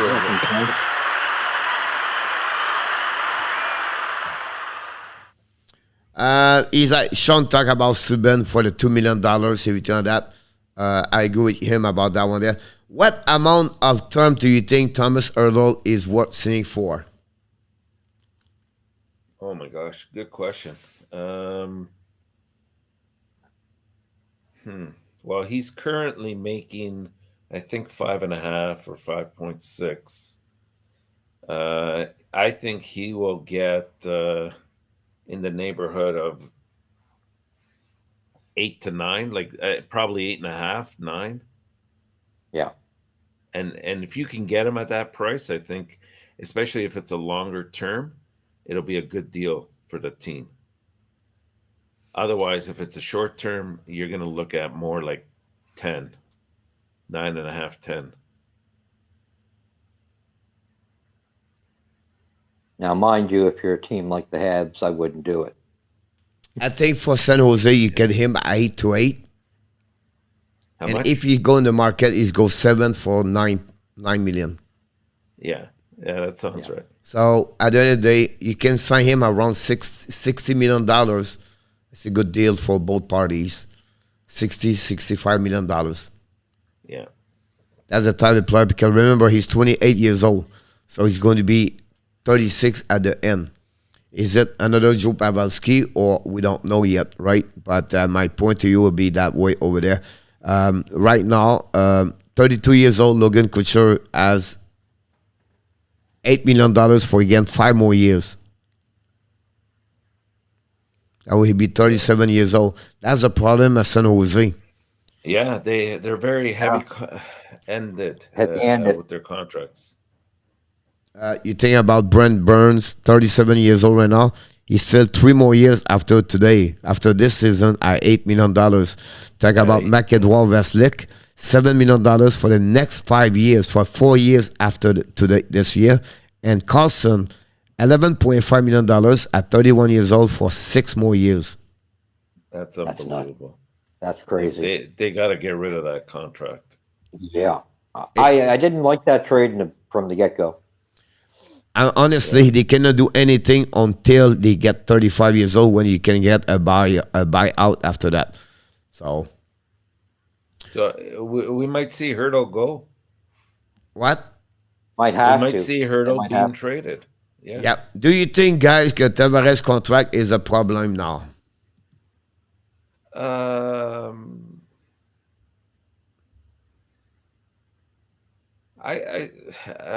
Yeah, maybe the amount is a little bit, Luke. I would agree with that. I still think he's your captain. He brings Easily. Yeah, he brings certain things to the team, leadership, etc. But you're right, not at that price tag. It's a little bit too much. Especially for 4 players so highly. I don't think the contract is a problem. I just think he get too much money for what he represents. That's what we're saying. So I understand the point. Like, the contract is a problem, but he's still 31 years old. He's going to be 35 years old at the end of this contract. So it's not end of the world. But the best scenario for Toronto, I always said to each one of you during the week, every one of them, they have 11 and 10 million point something, right? Should be about $9 million or all below $10 million. That team we talk about, it would be so much one of the top best 3 team in NHL, because they're going to have $6, $7, $8 million they can spend to the player they are missing, and they would patch up what they don't have right now. And that's what sometimes. And that's Dubas is doing. I'm sorry? That's Dubas is doing. Like he that's why Lamoriello left as well. Right? Mm-hmm. Then it's a 4-3 Winnipeg Ice against the Brandon King in the third period. Renault said Hertl 8.9.5 like a Sean John contract. Maybe he's straight by that line. I would not take. You cannot compare forward with a defenseman, first of all. Seth John is the defenseman, so you cannot go there. So you have to look about players, Renault, like Hertl, at 28 years old, and you look about that kind of contract. I'm sure he deserves 95.5 on the market. But at San Jose, if they can get him at $65 million, $60 million, or 64, I think it's a win-win, everything. But again, Thomas Hertl, if you want to win the Stanley Cup, it's not going to be in San Jose for the next 8 years. No. So I agree. So be curious about that one over there. Don't forget, guys, to click on the likes. Do you think now the GM for the Winnipeg Jet will be with the Jet next season? Cheval TFF. Yeah. I think he so. should be. He should be. Confirm Islanders win 5-2. Do you think would be the Jet? Yeah, we answered that. Nicholas, he talked about Minnesota. Minnesota problem was injuries, a loss of the chemistry on the line. Now the 8-3 line is back together, and now you see they win again. No, but I think you addressed that, Coach. I think the fact that they moved Eriksson Ek down to the third line was the problem, from what I can see. And plus, I think they lack a little bit of toughness. Well, right now they're only 3-5-1, so I don't think so. They win a lot. They shut down right there. They have 1 point behind St. Louis, same number the game, and they have 2 points in front of Nashville, and they are 5 points in front of Dallas. They have 1 game and ends for the Dallas, which they lost tonight, right? And they lost an OT, so they are 3-5-1. No, 3-6-1. 3-6-1, yeah. So it's not looking good over there. And, they lost only 3-2, but usually the goaltender does not respond very well. And it's a big problem right there for sure. about that. Still 2-0, by the way, at the end, almost at the end of the period. I agree with you, Renaud. Dubas will be gone. Come on, people, click on the likes. Could Chris Chelios be the next GM for the Toronto Maple Leafs? GM? I think no, you'll see. I don't. No, I think Mark Hunter. He works for any team right now as a management? Chelios? No. He might be he might be a scout. I don't think so. I If think I'm he's not- an ambassador, I believe, for. Oh, maybe, yeah. And then he works with TSN, ESPN on the game. ESPN, yeah. So I don't know why he could be a GM for Toronto. Who you should hire a GM? Who should Toronto hire as a GM better to fire Dubas before the playoff? Mark Hunter. Who? Mark Hunter. That's where they made their mistake by not hiring him in the first place. But they were not going to fire. They're not going to fire Dubas until The end of the year. the end of the year, and he passed the first year. He passed the first round, he's fine. If they don't pass the first round, I think he's going to be gone. I think Mark Hunter is not going to return for the Toronto Maple Leafs. It's like it's divorce. You don't return where you supposed. You know what I mean? So I feel like for me, I don't know which one, but yeah, I have to think a little bit more about that. you don't like my. It was a quick answer, by the way. You okay, Andrew? Oh, he gets me in stitches. Do you think Shara will play next season? I think he's done at the end of this year, personally. Yep, I agree with it. Chara. Oh, yeah, definitely. Yeah. Look, that person said Vegas has to revamp, have to get younger. What's their median age? I think it's only 27. I think. I don't think it's age. I don't think it's age right now. It might be in a couple years, but right now they just had too many injuries, and the goaltending situation has been a problem. They don't have anybody over 33 years old. Only Pacioretty is at 33. Yeah. And then Dadonov is at 32. Then you have I think Pedangelo their at average 32. age is 27 About that or one something. over there. Yeah, they're a good age. Good age. Yeah. And not this year, the year after. Pacioretty is become UFA after that. I think they And, just get another the only one they have UFA this year is only Smith. backup liner. Yeah. And in 2 years, you have Dadonov and Pacioretty. Then the following year and 3 years, now they lose 4 of them. So for me, when you say you're going young, you go rebuild. I don't think so. You can rebuild. The problem is that is Vegas. They win. They cannot accept not winning. So Yeah. that would be Who are we talking about? Vegas. Dallas? Vegas. Oh, Vegas. Vegas. Yeah. Yeah. Would They be want to interesting win about now. that one over there. Cole is like me. He never agree about that one over there. Now, I just gave you an idea where we at. Renaud said just again 100% should win the MVP. So if you remember when we talk about this, that's where we at right now. And then, by the way, Kelly, I agree with you 100%. The biggest mistake letting Freddie go. We did not talk about this a lot. But think do I you said- I believe think I that would be mentioned that. that was the I mentioned problem? it earlier. Yeah. Big time. Yeah, and again, that's what Dubas did, right? He gambled, and went and got rid of him and said Campbell's our answer, and we're going to get a good backup in Mrazek, which, on paper was a good idea, but it didn't work out. It hasn't worked out. I can't say it didn't work out. We don't know yet, but so far it hasn't worked out very well. Do you believe in Montreal or Toronto, is it the fans put Freddie Anderson out? No, I don't. In Toronto, I don't think that was the case. I think the fans liked him. Yeah. I think it's the management that saw that from their perspective that come playoff time, his his record was not you know Where they wanted uh, it.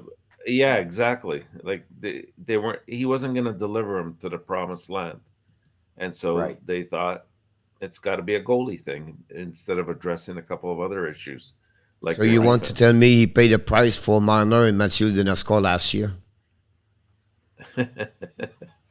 I know. Matthews is the MVP material. Look, I agree with you about that one over there. Nicolas, the Gobi Bono, I did not look my Twitter, but he said, yeah, rumors said Kiki signed a 8 years contract and Caroline for a gros amount, for a lot of money. Let's hope. Nothing would give me more pleasure than But if he Carolina if finally he going signed him down. for $8 million, how much money he get per year? Yeah, really. Well, it said a long time, right? What's a long time? 7, 8 years? No, he said 8 years. 8 years for $8 million? But he said No. it's There a you lot go. of, You got it's a another big year. money. But my point, if you sign him for 8 years, he's 21 years old. He'll be there for only on 30 years old. 29. How much Yeah, money you 29, give to 30. him? Well, they have to offer at least what Six. he got this year. Yeah. 6-1, I think So it was. let's assume it's 7, which would be ridiculous. 7 Yeah. times 8 is 56 million. I hope they do that. I from a perspective of a Montreal fan, I hope they do that and they screw themselves over that way. But it's not going to Renaud happen. said Matthews not doing for the team what second bring and the New York MVP to a goalie. No, are you kidding? If it Matthews is wasn't for doing Matthews, wonderful. if it Matthews weren't is for awesome. Matthews, the Leafs would be I done. take him. Yeah, give him to Montreal. We'll take him. No, he said Matthews is not doing Not for doing. the team what Yeah, Chesapeake bring and the New York Rangers. I think he is. I think So same here. they're both hard I think that's the whole candidates, thing. Yeah. right? They're both MVP candidates. Yeah. Chesapeake season is way better of Price Hart if it is not year. It's hard to answer that. I don't know is better. I just said he is the same way like Price did. Chesapeake does the same thing for the New York Rangers. Yes. You know what I mean? Like my point's that you not better. It's just because what you know when I talk a lot about the goal above replacement, everything like that. That's the GSVA is all about. If he's not there, just again, what they look like, New York Rangers. How many My points to God. lose, right? Oh, And then exactly. when you They go wouldn't. to Matthews without the 44 goal, how many Toronto lose? That's how you qualify the GSVA about that one there. The value above. Nicholas, is a coincidence that both goalies in Toronto struggling at the same time. I don't think it's myself. Very badly balanced team and very few role player and no D to speak of. Defense. Yeah, Good point, I agree with Nicholas. him about Good that one. point. Question. We should have a noise for that. Question. What should maybe OMG. Question for everyone. Who has the best defense in the NHL right now? Oh, I like that. The deepest. Oh, I like that. I gotta put Colorado up there for sure. Who else? I think. Oh my gosh. Let me think. Let me think. Um, I'm going to surprise everybody here. But I would I say to you, think Calgary. I was Yeah. about to say that right Yeah. now. Yeah. That was one I of the think they're teams all I picked. solid. I think 1 to 6. Like I don't think they really have um, one superstar on there, but I think they're all very solid. And you know who else Yeah. is like that? I think to a lesser degree, but is Carolina. I Yeah. think that we underestimate. Like you look Little at less somebody though. like Slavin. This guy is having a great year. Like, this guy is just, I don't know where they'd be without him. And D'Angelo does it offensively. This guy does it defensively. So they're another solid team. Who else? Tampa Bay. Yeah. Tampa Bay. Yeah. Yeah. Still solid. Yeah. You're right. You're right. They're not. They're up there. They're up there. Yeah. I think those are the three top teams, actually. Yeah, but I would think probably Colorado's the deepest right now. I think they're more offensive, though. If the trophy Norris, it was exactly the time the Rod Langway 7 win this trophy by 1 mile. Yeah. That's how 7 is for Colorado, for Carolina. For Carolina, yeah. It's just like amazing. Nobody recognizes him enough because he don't score. Yeah, right. You don't think of him when... By the way, you want to know where we at? We at when Washington just scored 1 goal. So that's where we are. Nicolas, c'est Frank Wall dit ça. Point that Cannon towards the team est blowing out. Point that's Cannon towards the team blowing out. Renaud said, a 5-on-5 Predators are the best team in the NHL, and second is not close now. Oh, really? Okay. Yeah, I wouldn't be surprised. I think the Panthers have maybe the most balanced, deep, 100%. but close to them, Carolina. Yeah. I would be very close to them, honestly. You know what, Coach? Every time I look Carolina, at the Carolina offense, I go, okay, you got Aho, and then I'm struggling. I'm thinking, okay, who's the next great player on that team? And really, there isn't. There's a lot of good players, and they're deep. That's what it is. I think we don't give enough credit for Teravainen over there. Yeah, but they can roll 4 lines, no problem. Same thing. Chester, yeah. You're absolutely right. You can roll. He rolled and he went 3 line all the way. Yeah. And if you think about this, because remember, I think Renaud said this week, or someone was telling, oh, he played 23 minutes. He played forward to Zuski. I think it was Renaud about Zuski, right? It's rare in Carolina how play 22, 23 minutes. Right. He really go with his 3 line all the time. His 4 line play 8, 10 minutes, 11 minutes.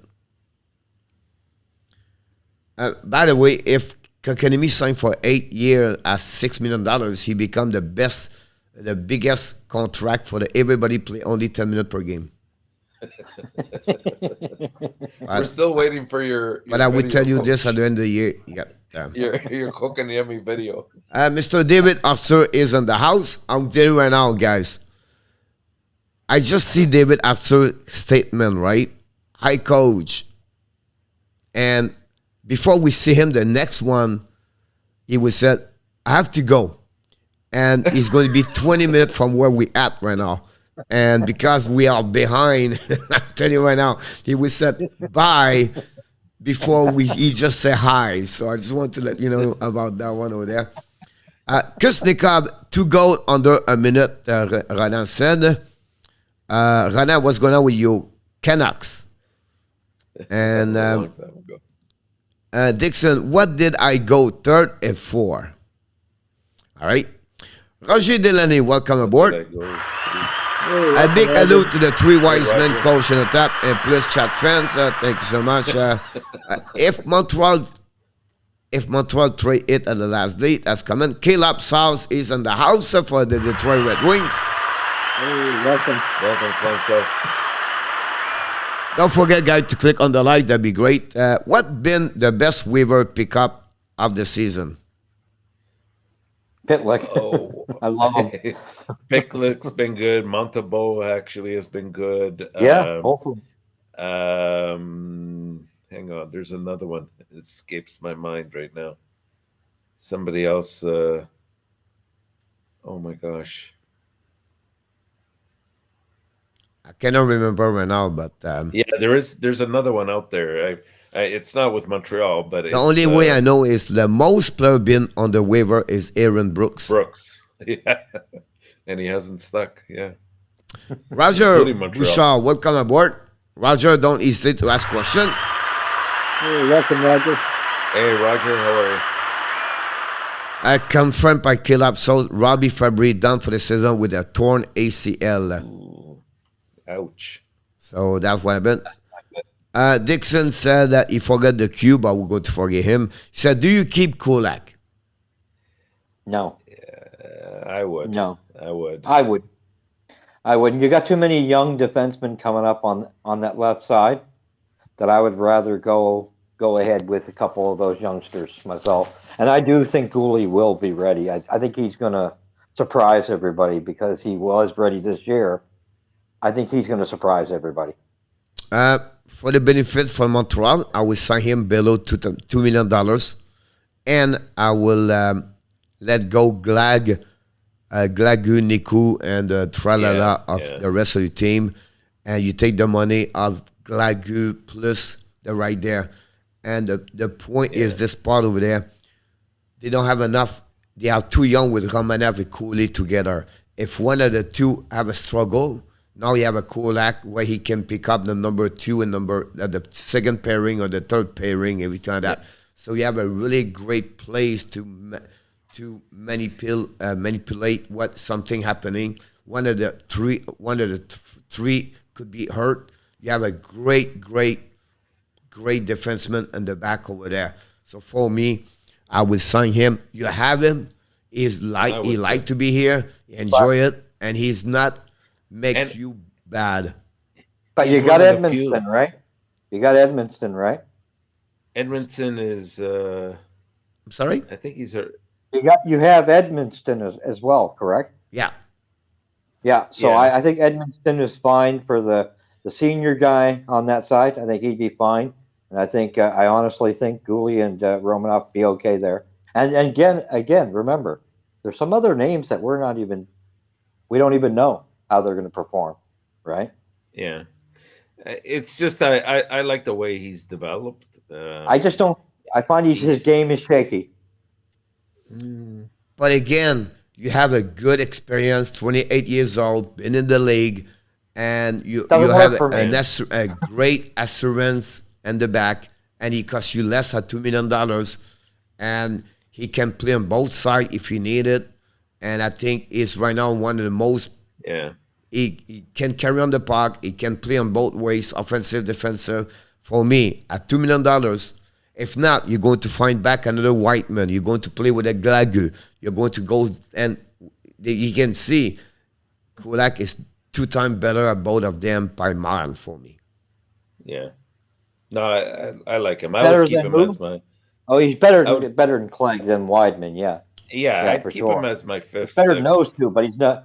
He's still. You put some heat on him, and his game comes apart very easily.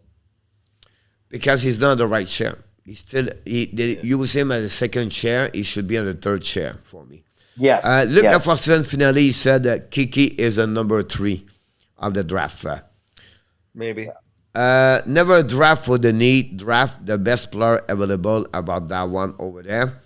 I will say to you, I agree with you, Luc. But here we go. David Hauser. Talk to you later, buddy. All you. David's a busy man. Leave him alone. So I don't know. David heard us before we say hi to him, and but we'll say about that. Which spot will add pick before the lottery? It depends. Before the lottery? Yeah. So what do you expect? For what I can hear this question, what do you feel if they're going to finish on the standing? Finish. I think it's 31 or 32. I think go ahead. I think it's 29 down, 29 to 32, and somewhere's in there. Well, yeah. Anyway, me, I don't want anybody fight here. I will go with 30. All right, and plus. So we have 29, I'm 30, and ENORTAP 31. So that's the reason we work all together, ladies and gentlemen. We never fight. And ever if it's happening about that, but Danny going to jump in the rink, and he's going to shut down everybody one at a time. And that's what's happening about that one over there. And Jose, he laughed, but I don't know about that 30 one would of be that. the worst. Winnipeg is cursed for the downplaying it on Evans. Roger Delaney said that about that one over there. I would say not that way. Do you believe the late or the way Max Sheffley did not perform the first 10 game or whatever the number of the game, right? Do you feel it was something? Yes. You know what I mean? Yes. 100%. I think he's had 2 or 3 good weeks just recently, but now he's gone cold again. And I just don't see the same person. I used to have a lot more respect for him prior to last year. And then I thought, okay, well, let me sort of reconsider. Maybe it was just this one incident with Evans. And then when they played Montreal and he went and picked on, I don't know who it was, Weidman or somebody. Weidman, the littlest guy. He came out like the WWE champion. Yeah. I mean, Montreal didn't like that, and you're going to see when they play him next game, he's going to have to answer to that. Danny said, Jose, they are 20 minutes behind. So, Danny, you can go restroom and come back after that. Okay. We're going to give you short answers from here on in. Tony Multani in the house tonight. Tony, welcome back. Tony. Just give you an idea where we at. Jose said, do you see Cope going to Toronto? If not, where? Okay. So we answered that. But my question for him said, do you believe do you see him with the Toronto Maple Leaf? It would be a nice pickup. I'll tell you that if Toronto picked him up. And why they not going to get him? They need a defenseman more, I think, right now. I said because they have already Kerfoot at $3.5 million and the money after that over there. So when Kerfoot is out, that will be now the next one over there. But until then, I'll be interested about that. As Jose said, I know. Roger, did you know Winnipeg fans are proud of that hit on Evans? Yeah, that's so sad. I have no other clear object. Here we go, Roger. Hopefully Roger is not left. Will I wait until the final day before the trade deadline to make any move to get the best result? You know, we're dealing with a management team we haven't seen. So it's kind of hard. It kind of does look like he's pushing it to the bitter end to see what the best offer is, right? But again, I'm just saying, if he's smart, that's exactly what he would do, because you want to be able to go from one manager to the next and say, I just got this for Sherrod. Are you willing to do better or not? And put it out on the table. So the longer it goes, the better it is for Montreal. Yeah. Yes and no. But I will say to you one thing. How this work, you have a whiteboard, right? And I will say to you, goalie, forward, defenseman. And then you have all the list of forward. You're going to have 3 options over there. You have maybe Chariot right now is at the top 5 over there, right? And then maybe in front of him, you have Glenberg and Lindholm. Now, Lindholm is out. Now, Chariot's still there. That increasing the level, the value of Chariot, because now, so Ristolainen signed last week. That's increasing, you'll be laughing at me, but they're increasing the value of Chariot because you have one more out of the market, and that's what's happening. So when you wait like this, you play a game where maybe wait. Now, on the flip side, you don't want to stuck with a player too, right? So you have to be sure. I believe me, they have the deal done Friday. And that's what I think too. And then they would wait until maybe Saturday, Sunday to say, look, we want to be sure I have 2 or 3 teams right now I'm working with, and then I will let you know, reconfirm. So I believe that's the way they're going to do this. But that is Chariot believe it will be gone before the Monday trade deadline. Yeah. I say that's why I said Wednesday to Friday. Somewhere's in there, I think he'll be gone.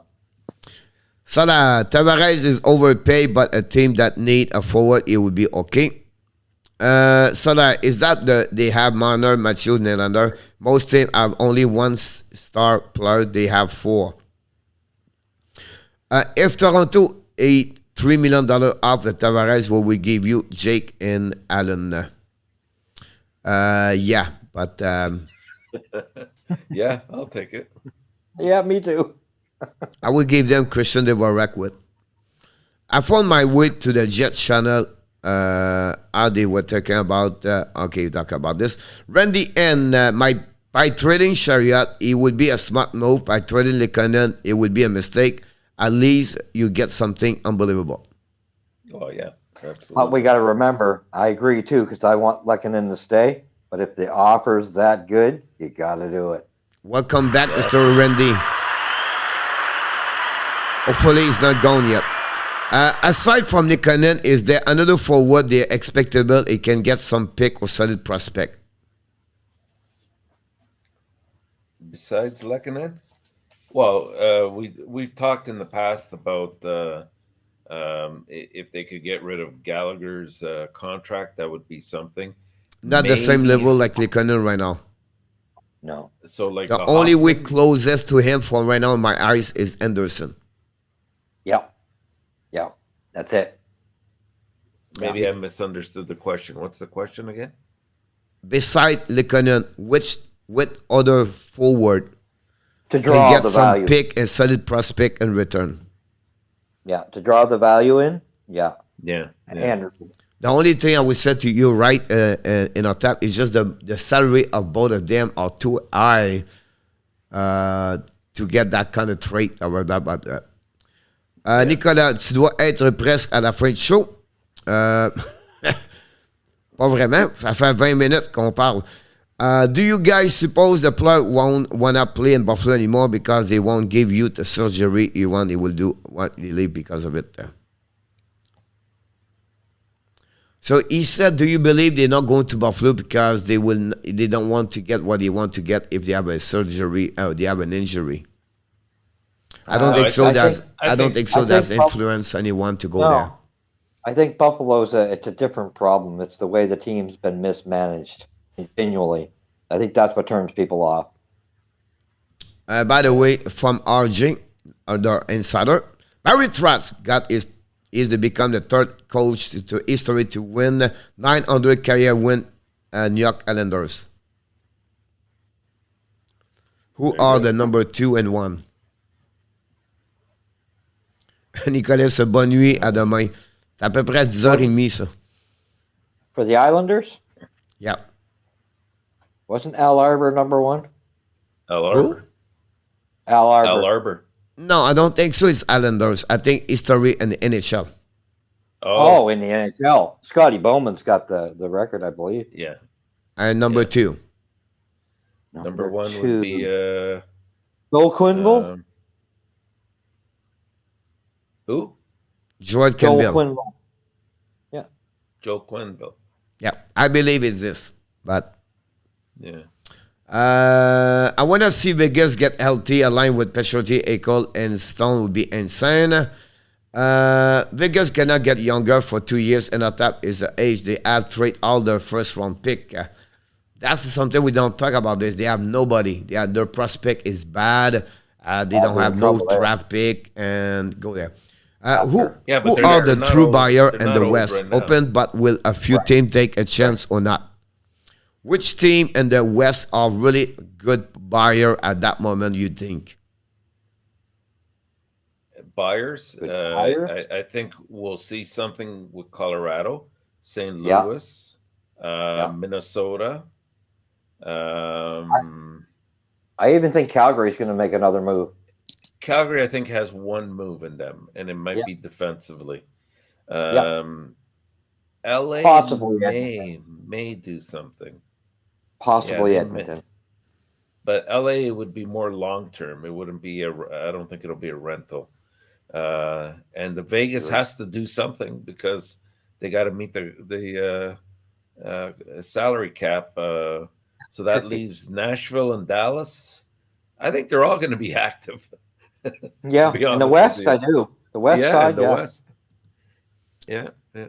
How the Red Wings are a playoff team next season? Possibly. Quite possible. Yeah, look, you know what? We're really underestimating the absence of Vrana. Vrana. Exactly. Yeah. I would say to you no, honestly, for me. But in 2 years they will be Yeah. really close. I think they're missing too many pieces. Like Edmonton's coming next season. Sailor will be a good year. They don't have no goaltender to carry on that team night after night.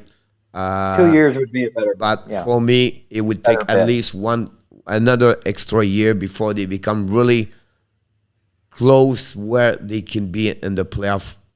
About that. Yeah. I think they're close. What? I think it's 2 years I think more they're closer so. than we think. Yep. I think they're a very deep team. I think they're going to make some moves this summer as well. I think Yzerman, in terms of making true He's a hockey genius. deals, is probably one of the best. Oh, We yeah. saw that last year. So I don't think they're that far. 2 years at the most, but I think they can do it next year.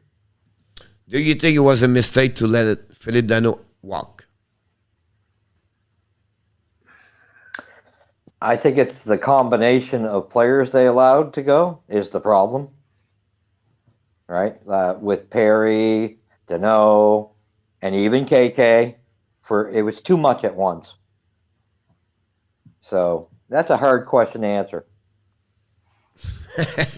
Danny said to us, good night. He said, when you going to read it, I will be in the bed, but you have 20 minutes behind us. So I can understand that one over there. We're getting there. I'm going to run everything faster now. But the Monkey, welcome aboard. Hey, Coach ENORTAP, Andrew, how are you? You doing well?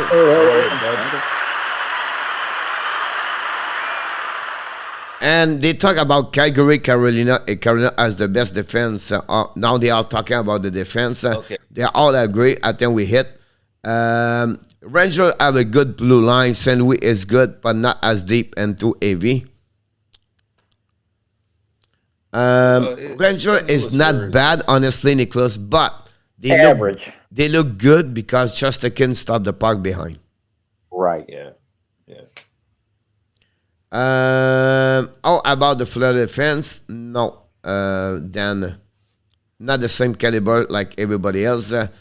Panthers power play move up to 9 now, coach, after his very struggle the beginning of season.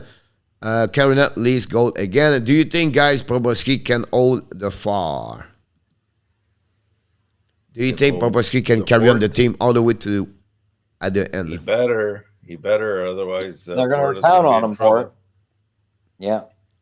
I think he can, but Will he? will he? What will be the contract of Martin St. Louis with the Montreal Canadiens? Oh, that's a good That's question. hard to say. 3 and Whatever he 5. wants. 3 and maybe 5. 5 years. Yeah.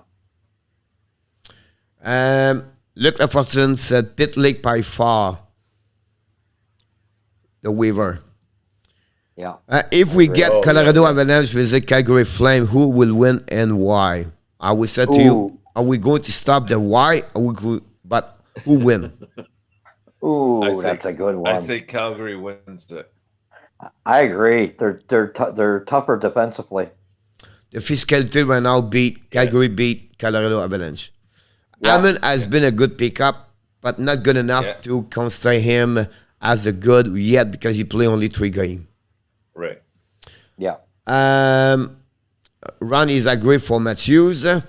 As balanced team, both Florida Carolina is probably the best one in the league. Colorado is not that balanced, but they are great anyway. You talk about forward. I agree with that point over there. Soler and Ron have a good conversation. Talbot fight. So Drew Soler, you keep Whiteman, guys. Not a chance. No. Weidman, bye. I can't say it loud enough. Yeah. Obviously, I would say yes if they don't have no right defenseman. Oh, no. I mean, I looked at him the other night, and Buddy was barely touching him, and my God, he's in flight so easily. I understand, but if you don't have no right defenseman, you have to keep a right defenseman. But you know what? Like I say, I think Schoenemann proved he could play both sides. Yeah, but now you don't have Petrie. You have only Savard. Well, I don't think Petrie's going to be that easy to get rid of. I don't think Petrie's going to be that easy I don't said you have to keep, but if you don't have no right defenseman, that's something you have to get a right defenseman. Yeah, I'd look for Letang. So anyhow, Canucks cannot get going on yet. Washington play a strong game. Kulak is the 4-star Luc Laforcine. Let's go get 50 likes. Kulak is fast, physical, make mistake. Who does not? About that, Ron Kings 20 in Ghana have 50 goals, 96 points. Thus, Eagles should have won the Hart. Rana said, do you guys think the Golden Knight beat the Avalanche and the playoff again if they go face each other? If they're healthy. Yeah. If they're healthy, they can. Because that's what it's going to count on. It's the same reason I gave for Calgary. I think they offer a physical game. Yeah. I know they lost Greaves, but who hit hard? Stone. Vegas. Stone is the key to that team, coach. And if Stone is in there, he gives them fits. Pietrangelo is also a big. They lost the forward over there. It was Alex Tuck, and they don't have him anymore. Yeah. And that's changed their game because of that situation over there. The second problem, why the Colorado, I believe they beat them, is the goaltender situation over there, and their defense of Vegas is not strong enough right now the way they play. If they're healthy, though. Right now, I agree. Yeah, I agree now. But my point is, like, I would take advantage. The question is that who do you think beat? I would set you right now. For me, it's Colorado, because of what I mentioned to you. I understand what you tried to tell me, but for me right now, I would be that way over there. I have more money to spend because team contract coming at the end. Roland, just like Sarah said, the other winning, they talk about this. Likanen is a substitution, cannot find a guy like him. Likanen is a subtraction, cannot find a guy like him. We have him. And we don't need to lose him. Yeah. I miss watching Jérôme Igala. I don't know what you think on this one, Coach, but the one thing I'm concerned about is, don't you think the Habs should be really super concerned on the Evans scenario with the concussions? I'm really concerned he's going to have a short career here. Yeah, but Jake Evans for me is like, it's another utilities, right? So, Rand Poland, Rand Pitlick, Likanen, those kind of players like that are before. We're not going to miss Jake Evans if he's not playing for Montreal. Right. And we're not talking a lot. Many Jake Evans, from my point of view. Yeah. But I want to bring something great here, but I'm going to open up. Nicholas said, trade to Foley, which is better off producer, and maybe pay Likanen around the same would be insane. But yes, must get a good deal, make a trade. But here's my point. So what he said, the trade to Foley, open up Likanen to get a better value on the market to make a trade and return. But I will say to you, the fact you trade to Foley, open up Likanen to become more on the offensive side because he opened up a spot and the lineup with Drouin is out, to Foley is out, and that size over there. So I like this, what he's talking about. Sometimes when you need an opportunity, and Likanen took it. Likanen is the only player for the Montreal Canadiens. You can put him on the first line, second line, third line, fourth line, and he's going to produce every single night. He's the most consistent player for the last 3 years for the Montreal Canadiens. Yeah. And like Luc said, we have him. Yeah, that's the truth.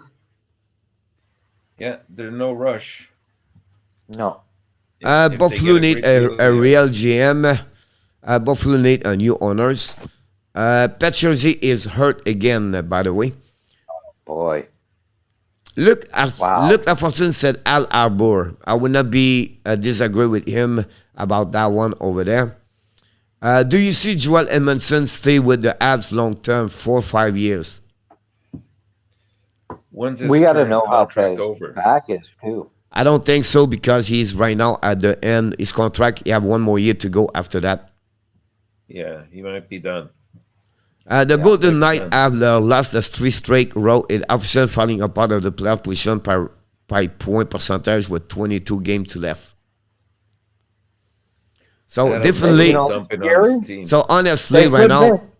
right now it makes sense to me. Colorado beat Vegas. They're never going to play against them in the playoff. There you go.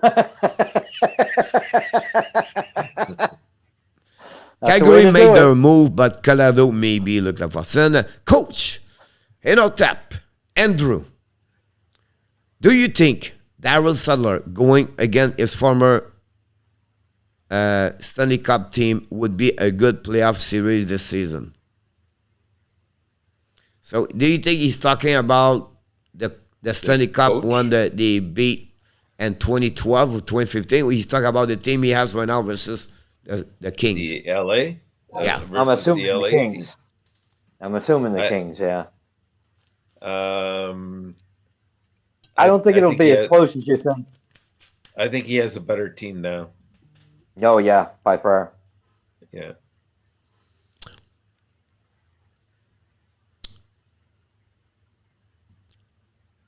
I don't answer because it's so hard to compare. It is. It is. You know what I mean? Like, his point or run, it could be very valuable, maybe better to mine or ENORTAP or you. So when you talk about player generation, like, oh, he's maybe better to Bobby Orr, whatever it is, it's so different hockey. And Yeah. I'm telling you right now, the hockey we play today, ENORTAP, compared when they win the Stanley Cup, we are so much faster on the ice today. The hockey is so different. We play 5 in the corner. Well- We swamp 5 in the corner and everything like that. So it's hard to compare, but I can understand his point of view. It's a good question. Well, LA was it started Back a then, trend. it was solid. It, Yeah. it started a trend that you needed a team that was big and bulky and heavy. And Well, that's and the for- first team play with 2-4 check deep zone right. behind the goal That's line. right. The Dawson Brown and everybody else was bring all the time the 4 check, and the other team could not respond. The defenseman was looking not team. good enough. The only way you can beat a team like that, you want to be sure your defensemen have a quick response to beat the number 1. So before the 4 check hit you, you have to go Yeah. quick. And when you get Yeah. there, now you open up. Because now you become almost like a 4 versus 3. Right. So Colorado right now, if they can find a way to go around that check over there, that would be the only way they can beat. The fact you have McCarr, that would maybe help. But that would be a great playoff, guys, to see Colorado, Calgary for the final West Oh, would Conference. it ever? Would it ever? yeah. King of Gamer. Question. If you were to rank each division in the East and in the West from best to the worst, what would it look like? Honestly, it would be 2:36 a.m. when I'm going to finish this question. That first thing. The second thing, do you know, King, we have a rules. Maybe you do not know. After 10 questions, you have to pay $5 per question. So now you're at $35. No, just kidding.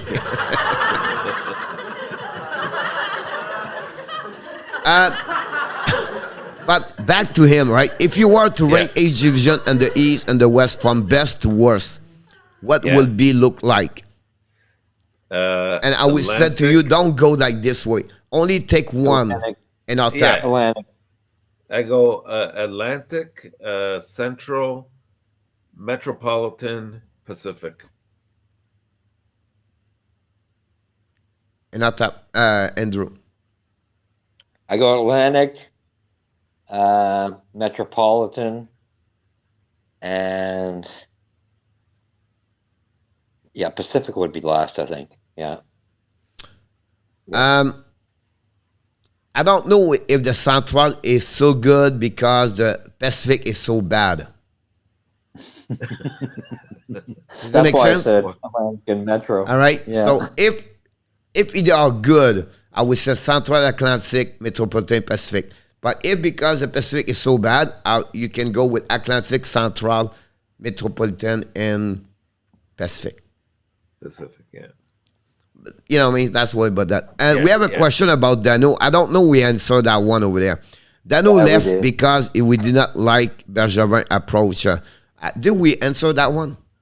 No, we didn't. No, we That didn't one answer it. We said it was tough because the answer is, given what he produced in his previous year and what he wanted to come back to Montreal, it was a good thing that he left.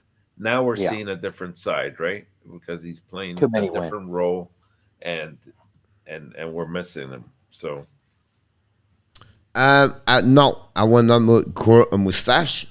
First of all, because the Oilers restaurant they don't like it, but that's another subject.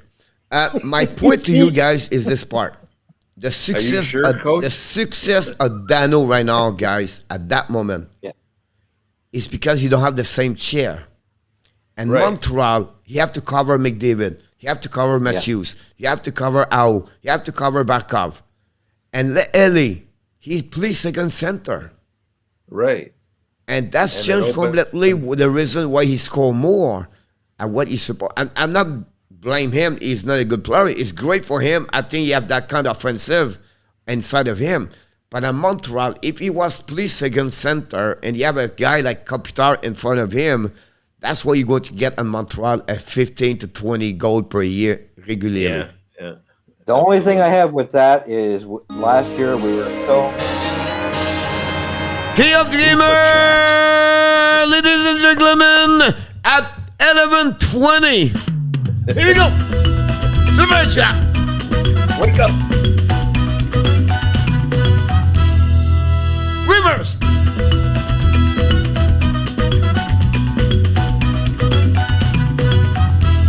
Super chat, Mr. King of Gamer. It was a joke, by the way, but we love you, but we appreciate about that one. It looked like you wear your name. You played the game with us, but gave us a super chat. So that's pretty good about that one over there. I think in our top, Andrew, finish with Danos, if you don't mind. Okay, yeah. No, I was just thinking, you look at the Habs last year, and you look at our centers.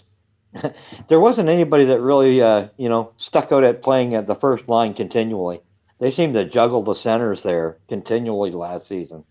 So, he had quite a bit of rotation everywhere. Renan Semekar is too much to angle for Vegas. Actually, did not return for the third period. Coach, Cat. Johnny Golden, Emerson has 2 years left after the season. He signed for 4 years finally about that one. Southern team and Ellie was better, Adam said. Southern has the golden ding and Ellie. It was this. King said, question, how the huge contract at San Jose, do you see any of those big names proving their value by playing better? I feel like there's contract, other player, a long painful rebuild, 8+ years. So my point to you, dude, what are you going to do with those contracts? Carlson, they cannot do anything. My point to you, do you believe they would buy out Burns, Vlasic, or they would not buy out or just go all the way with them? I think they're going to hang with them for a little bit myself, other than, I hate to say it, but I think they're going to let Hertl walk because of the problem. I just think he has to go one way or the other. Yeah, it's unfortunate. I think they want him. Yeah, I know. I agree. But I feel like they cannot do anything before 35. So Burns could be one, can let it go at some point. But you have only 2 years to go. And then Vlasic have more. And the contract, $7 million, a buyout is represent for about $3 million when you're 35, 36 years old. So for me, Vlasic is really the one. Carlson, 11 million, you're going to have about 6-7 million. You're going to kill yourself if you do that. Yeah. Tskanov said Bob Guinea was the best players. Tskanov said ENORTAP is the best insider for the Hockey National Show. Sorry, Andrew, about that one over there. Okay. It was coming from Tskanov. That's what I want to mention to you about that one over there. Do you think Montreal has to let go Evans because his skate is down like Landrose? That's called Dixon. He's skate with the head between legs. I don't know if that's the case. That's been my question. What I was getting at is, what do we do? Because we got to be concerned. We have to be concerned.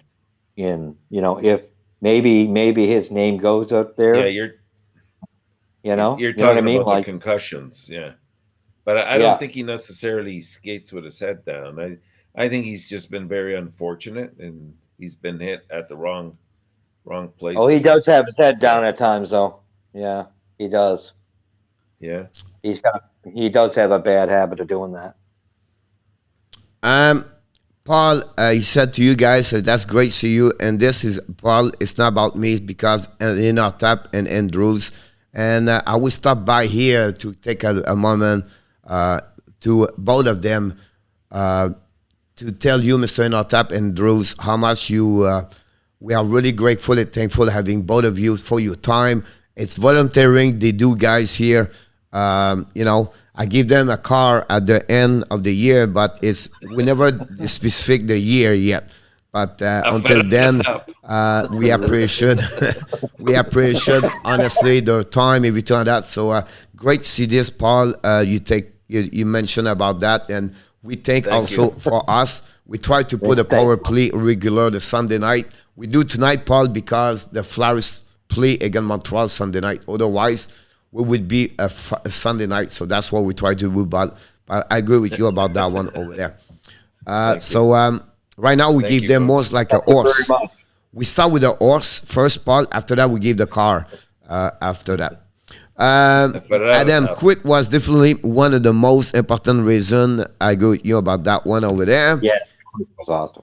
And Kane, again, he gave us a super chat, so I appreciate it a lot. Johnny said Ylonen is playing very good hockey lately. First, I agree with him. I'm coming with question for you for him. Do you feel they should play before the end of the season with the Montreal Canadiens?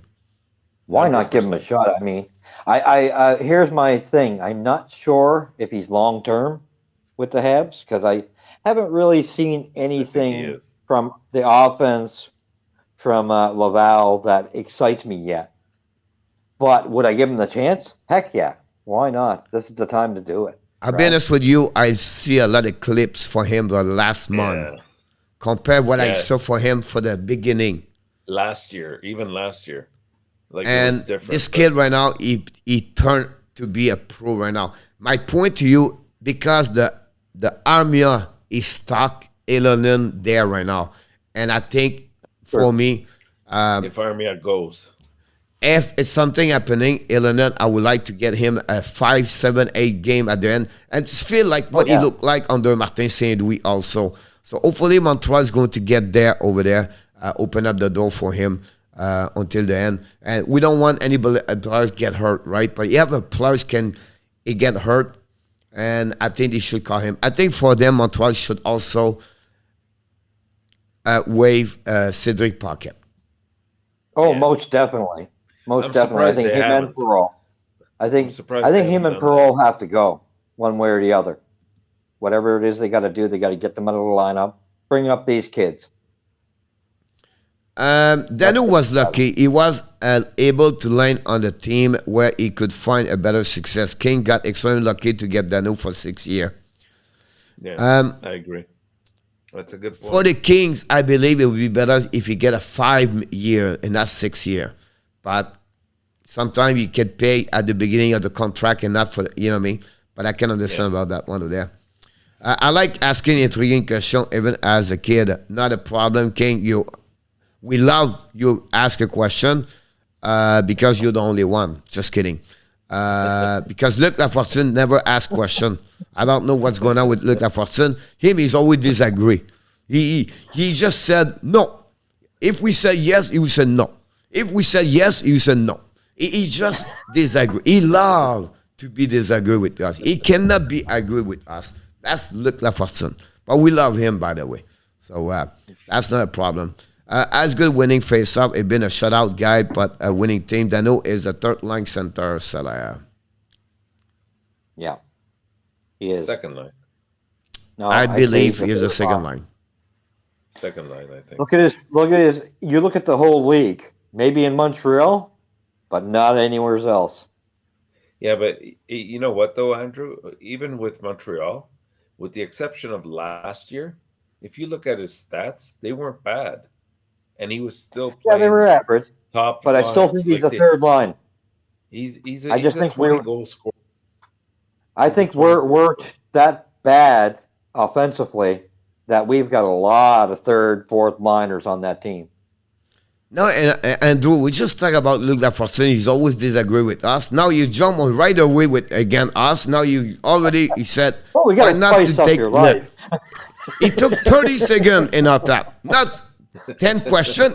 Right away on the bat about that one over there. But we respect your point of view about this one there. I see Evan with his head down a lot.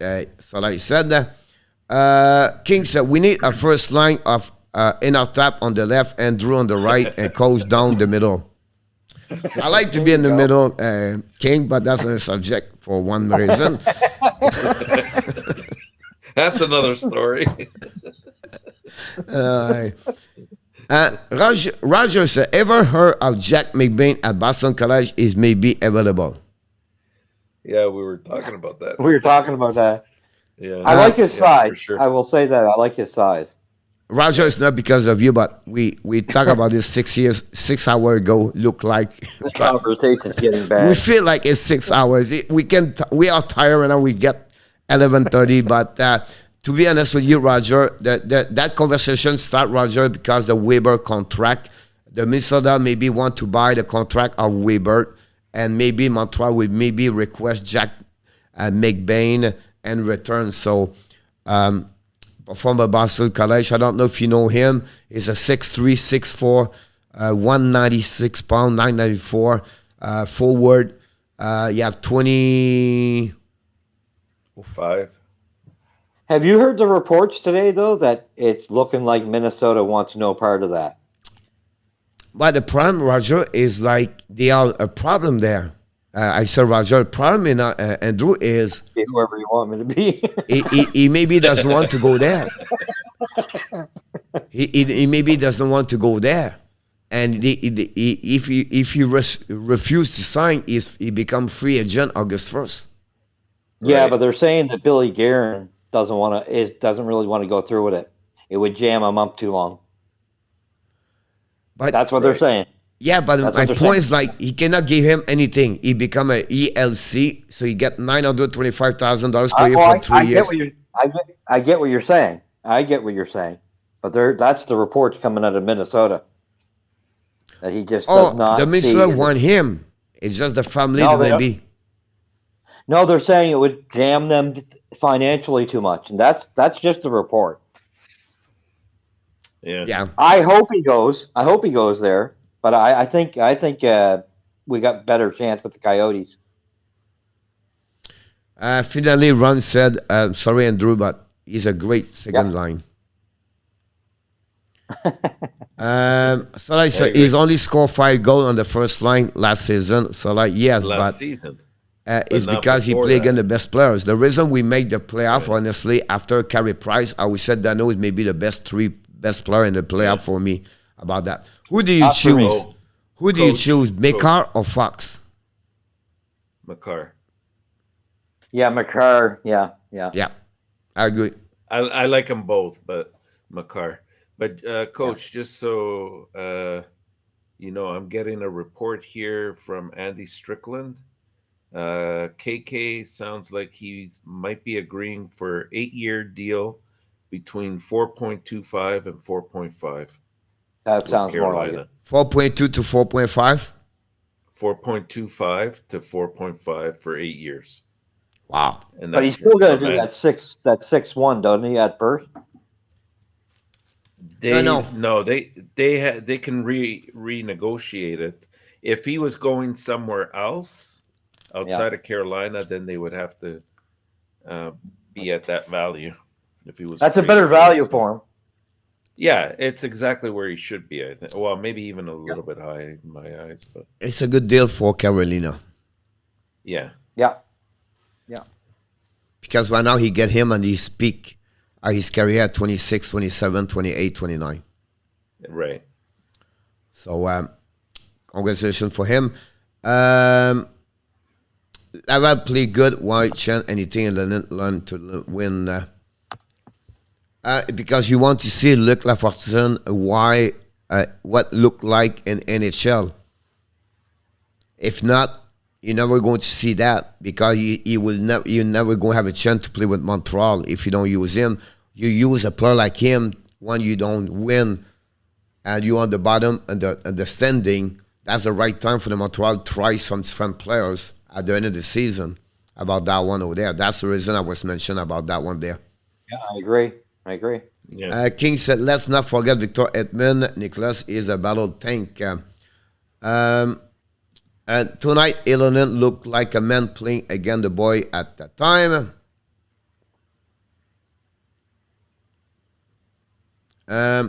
Is revive its one team perhaps be sync for 661 is up.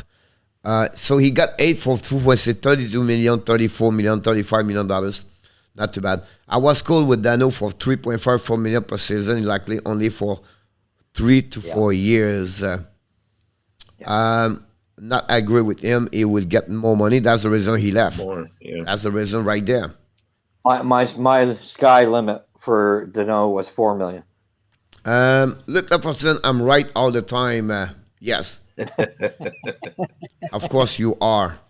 Dano is luxury third liner. He can easily play second line. King of Gamer. That's a great place. Said that. King Edmond is the best in the league. That's why I did not add him into the mix. You guys should have a segment on RDS on TSN, Paul.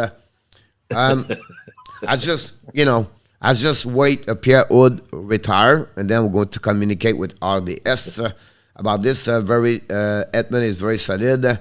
Out for the season. RG for Robbie Fabry. Patience, be patient, coach. Dano is not only great on the face-off, but Dano is on the hardest worker on the team. Dano will put his body on the line for the win. Run confirm. And Poutine Lizard said, hello, people. Poutine show up at the play, guys. I'm at the bottom of the people. Oh, my God! And hello. I don't know where's Danny. Danny, he went to sleep. I know. Welcome to 11:35, King said. To Poutine, we start at 9 o'clock, by the way. You're just 2 hours, 35 minutes behind. Joshua is on pace for maybe 100 points where he will be next season. Laval Rocket. If you have a spot and he deserves it, if not, he'll return with, again, one more year at the QM. About that one over there. He looks good. He's looking promising. My only thing we said, Roger, is I don't know how many games he played last season, but Laval Rocket will be really where he should be next season. Yeah. He said only a little late. Puts in, calm down. Man, we are at the bottom. Dixon said, congratulations, you make it, everybody. We are at the bottom. And when we do this, guys, do you know what's going on? Oh my God! It's time for the friendship quiz for everybody. We're going to move on to the friendship quiz. That's the way we finish the show, and that's what's going to happen. So please, everybody in the house, play with us. Nicholas says, Sanderson or Makar? Anderson Makar is like year ahead, but more when there will be. Sanders going to be a good defenseman, Nicholas, but not like Makar at that moment. He's still too much potential, but I don't see him that level. But how much do you, KK, get 8 to 4.4? Kelly, she's back at the right time. Is a right point. So yes. Yep. We get there. Back.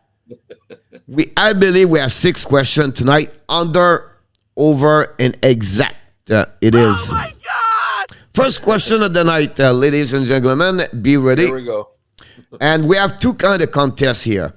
The chat people win or it's also a battle of between Andrew and ENORTAP. Of course, both of you also with everybody.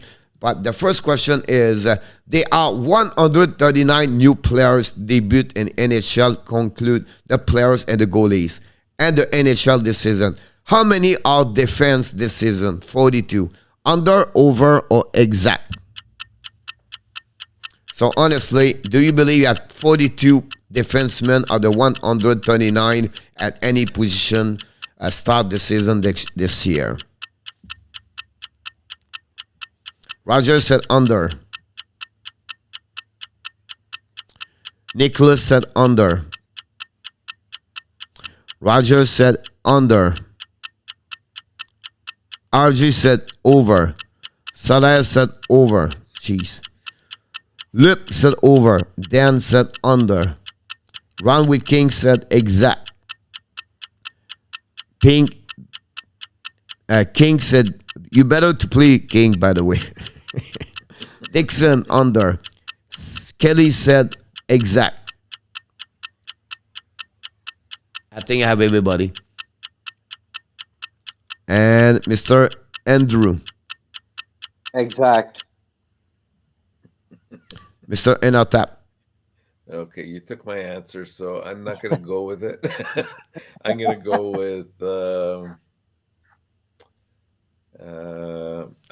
with over. Roland said exact. ENORTAP said over. And Dan Asham said over. Putin said over. Luc Lafortune, he said over. He said he's not very good about that one there. But ladies and gentlemen, we start with a great start for some of you. And you don't know who it is until I put the answer. And OMG. 1/3 of us. It's exact. And we have 4 people. It's Ron King. We have Andrew Lepage. We have Roland and Kelly.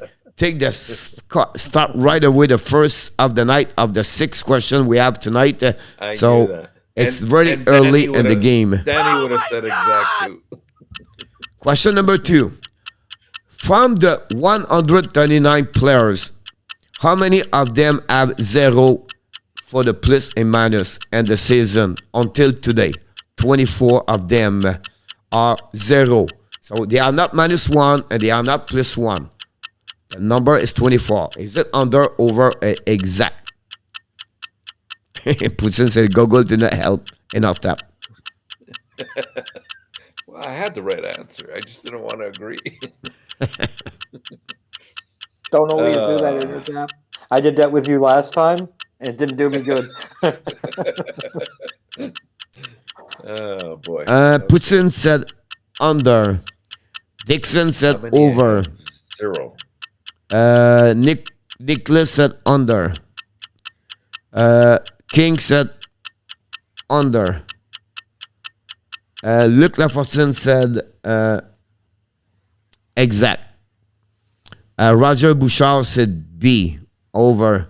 Roland said under. Kelly said exact. Salah said under. Mr. Andrew.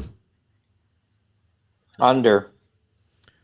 Andrew under. Mr. ENORTAP. I'm not going to be different this time because I was thinking under as well. I say under. Under. Ladies and gentlemen, the answer, this one over there, is... Oh my God! Exact. 24. Yeah. We I have... figured Coach would do this. He would do this. I knew it. We have only one person. It's Kelly. She have 2 exact at that moment. And we have the rest of the people. So she was only her.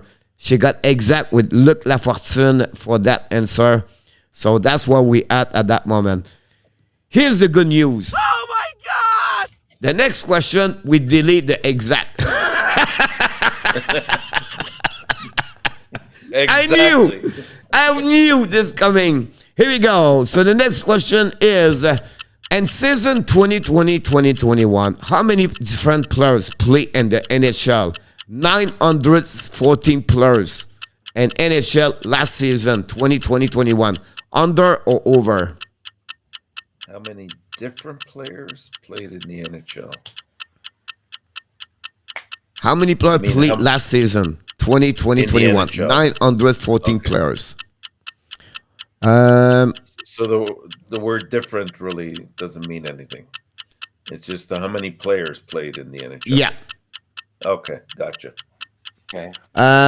We have Adam over, Luke over, RG over, Ron the King said under, Soler said over, Nicholas said over, Roger Bouchard said under, King Gamer said under, Dixon, Man Montreal come back, Roland said under, Kelly, where are you?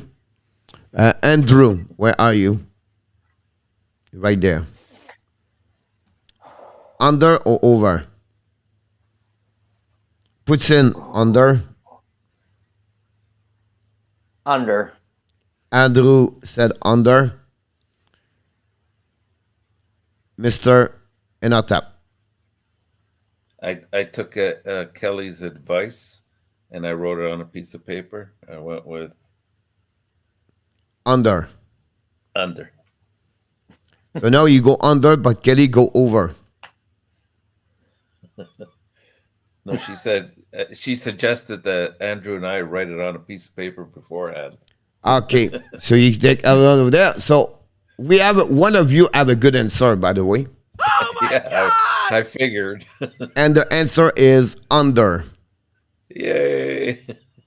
Yeah. So we have right now Kelly at 2, Ron King at 2, Andrew at 2, Roland at 2, ENORTAP at 1, Luke at 1, and the rest it's a King, Putin, and IRB is at 1. Oh my God! Next question. There's so many questions. I want to be sure what I'm doing. From the 919 players, Mr. ENORTAP, how many played the full season 56 game in NHL? 107 players. One of them played 57 games, but I gave him 56 games. So I want to be sure you understand that. So the number is 107. No exact on that one. Under or over? But a full season's not 56 games, though. How many players played the full year last season out of the 913? So Gone with King 56, said under. What's Over, the sorry. 56, Coach? What? I'm not sure I understand what the 56 is. Now, the full season, they play only 56 games last season in NHL. Oh, only. Yeah, but the only now is because you have only 56 games. It was a schedule of 56 games last year. Oh, right. Okay, sorry. Yeah, that's right. All right. I'm thinking of a full Yeah, season. we're going to restart the clock. I love Okay, it. thank you. Dixon said under. Salah said over. Nicholas said over. Kelly, COVID. Roger said over.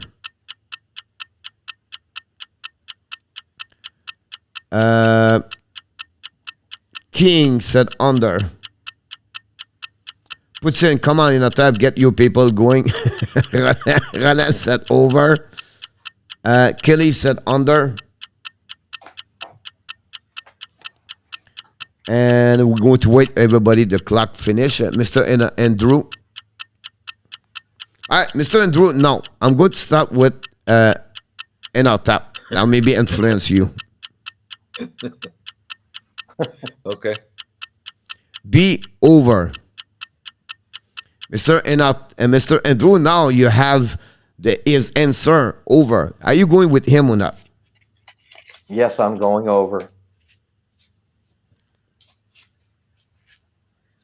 Oh my God! Under. My. That's hard to 106 believe, players. Ladies and gentlemen, Kelly take the lead at 3. And we have a few of you at 2. Luc Lafortune joined the group at 2. Congratulations. And we have Dixon have 1 at that moment. if your name is not on the board, it's because you have 0-4 so far. Oh my God! Question number 5. But now we are back with the under, over, and exact. From the season 2021, still last season, how many players play in the NHL with the last name start with the letter A and B?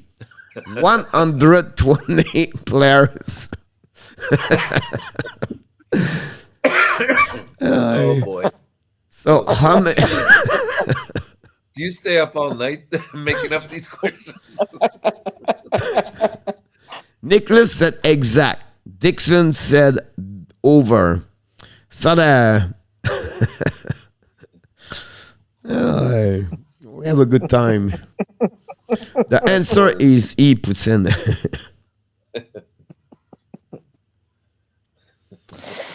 Oh, the clock. I start the clock. Puts in said A. Okay. Look like person Wrote my answer say down. what? Look, it's Ronan said under. Look say C exact. Soler said B.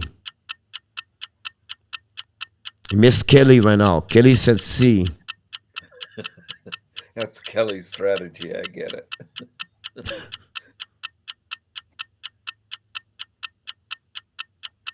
Anybody else? We lost a couple of players. Run with King. I don't have. B. King. 2. RJ said C. Run with King said C. Now people thinking maybe exact now. And Andrew, you answer. C. C. Mr. ENORTAP. I feel like we're playing by writing it down. We're playing like the newlywed game or something. I went with C. ENORTAP go with C. I don't know. We have Roland. Did anybody? Roland said under. I got it. The answer on this one, ladies and gentlemen. Oh my God! It's C. Exact. You know what, Coach? I have no idea. I'm just trying to get into your mind, and I understand. Kelly, 4 and 5, take the lead at that moment. Kelly, she's going to win at whatever could happen for the last question of the night. And this night, is it Oh my God! under, over, exact? And season 2020-21, they are 98 goalies play in the NHL. How many of them have a double-digit win and their record? 40 I'm looking for. So 40 goalies have 10 W and plus, 11, 12, 15. Under, over, or exact of the 98 goaltender play in NHL last season.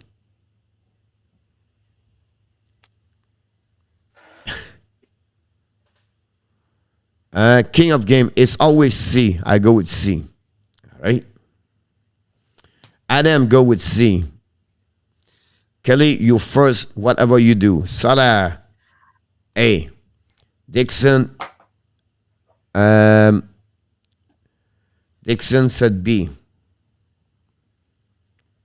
Adam, C. Puts in, Kelly, what's the answer? Nicholas, over. It's important. Kelly gets Roger Bouchard, over. I never start the clock, right? Yeah. Luke Laperson still waiting. Ronan B. Over. RJ said exact. We should ask Siri. Kelly, what you answer? Ron with King said under.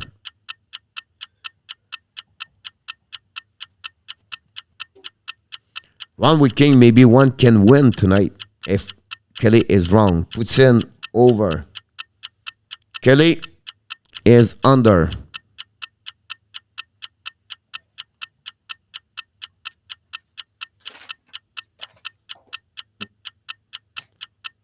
I asked my brother. And Luc Lafortune, C. Andrew. I'm going to say under. Andrew, he could maybe win if he's right, if Kelly is wrong. Mr. ENORTAP, Luc Lafortune, C. Exact. Under. ENORTAP, if you are right, you finish maybe second. The answer on that one, ladies and gentlemen, is if it's under, Kelly went by herself. If she's not under, but it's possible Andrew and Ron King or maybe other win. And the answer of this one is Oh my God! under, and Miss Kelly win tonight 5-6 by herself. Tonight she's the winner of the contest with her brother. Honestly, we have to mention the brother in the house. So the brother also helping her. 5-6. Andrew Lepage with 4, impressive. Ron with Kings with 4, impressive. We have Luc Lafortune at 3. ENORTAP come back at 3, not good enough to beat Andrew. Then we have Roland and we have Roger Bouchard, King of Gamer, and at 2, and they have the rest at 1. Nicholas, Poutine, RJ, Dixon, and Solar. If your name is not on the leaderboard, possible you are 0. But we're not going to mention who you are. But I can tell you who you are. But I cannot mention who you are. But I know who you are. Did you get it, ENORTAP? Who's on first? Who's on second? Kelly with 5. Congratulations, Kelly. Oh my God! Great job, oh my folks. God. And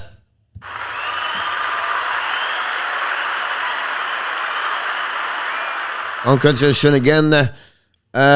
Johnny Golden said, Mac Olivier Beaumont, we will finally have an Habs announcement by Hughes tomorrow.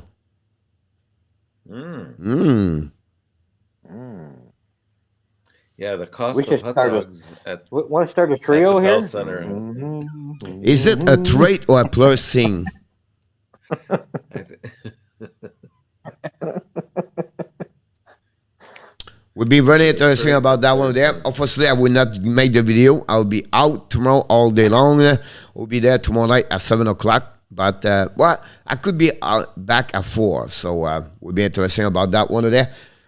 We hit the midnight again. Another great. And then exactly RG said under 25, over 27, and exact 15. This is the answer of the night. Mr. RG always at the bet. This game, a ton of fun. Great job, Kelly. Leaf fan dominate a trivia game on the Habs channel. Rumor, again, Luc Lafortune said.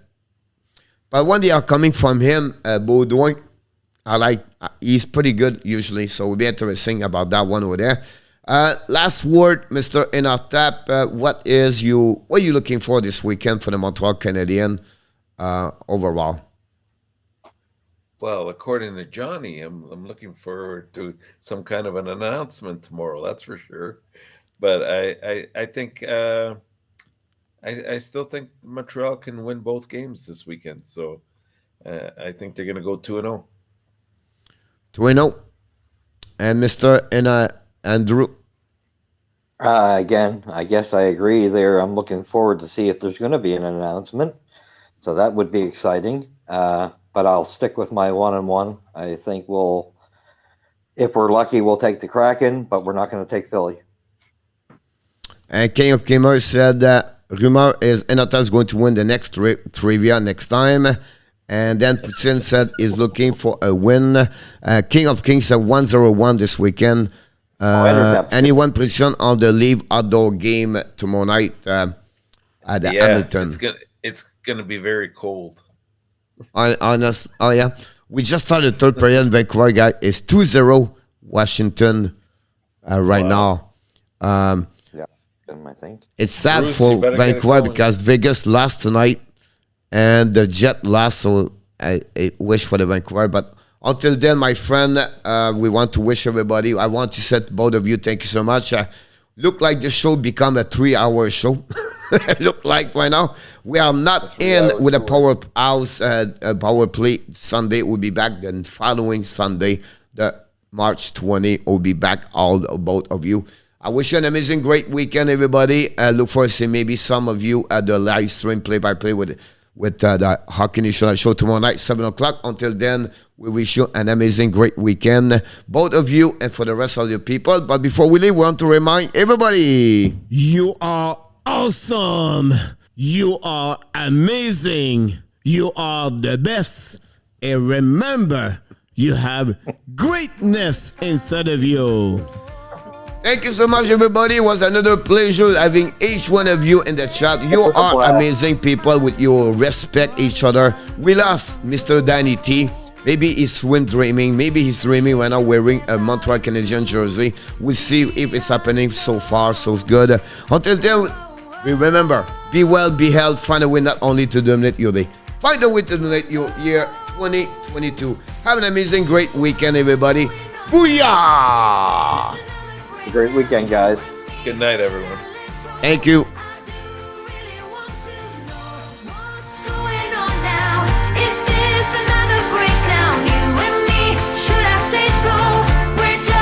Oh, 2-1. When used.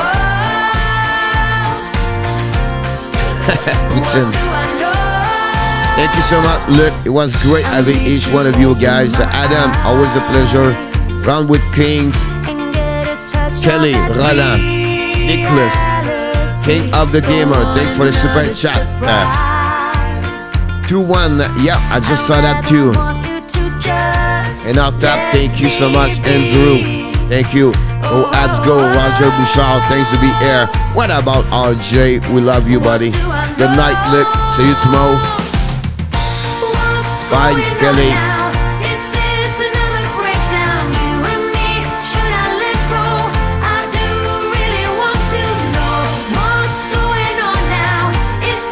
Bye, Ron. Bye, Tim.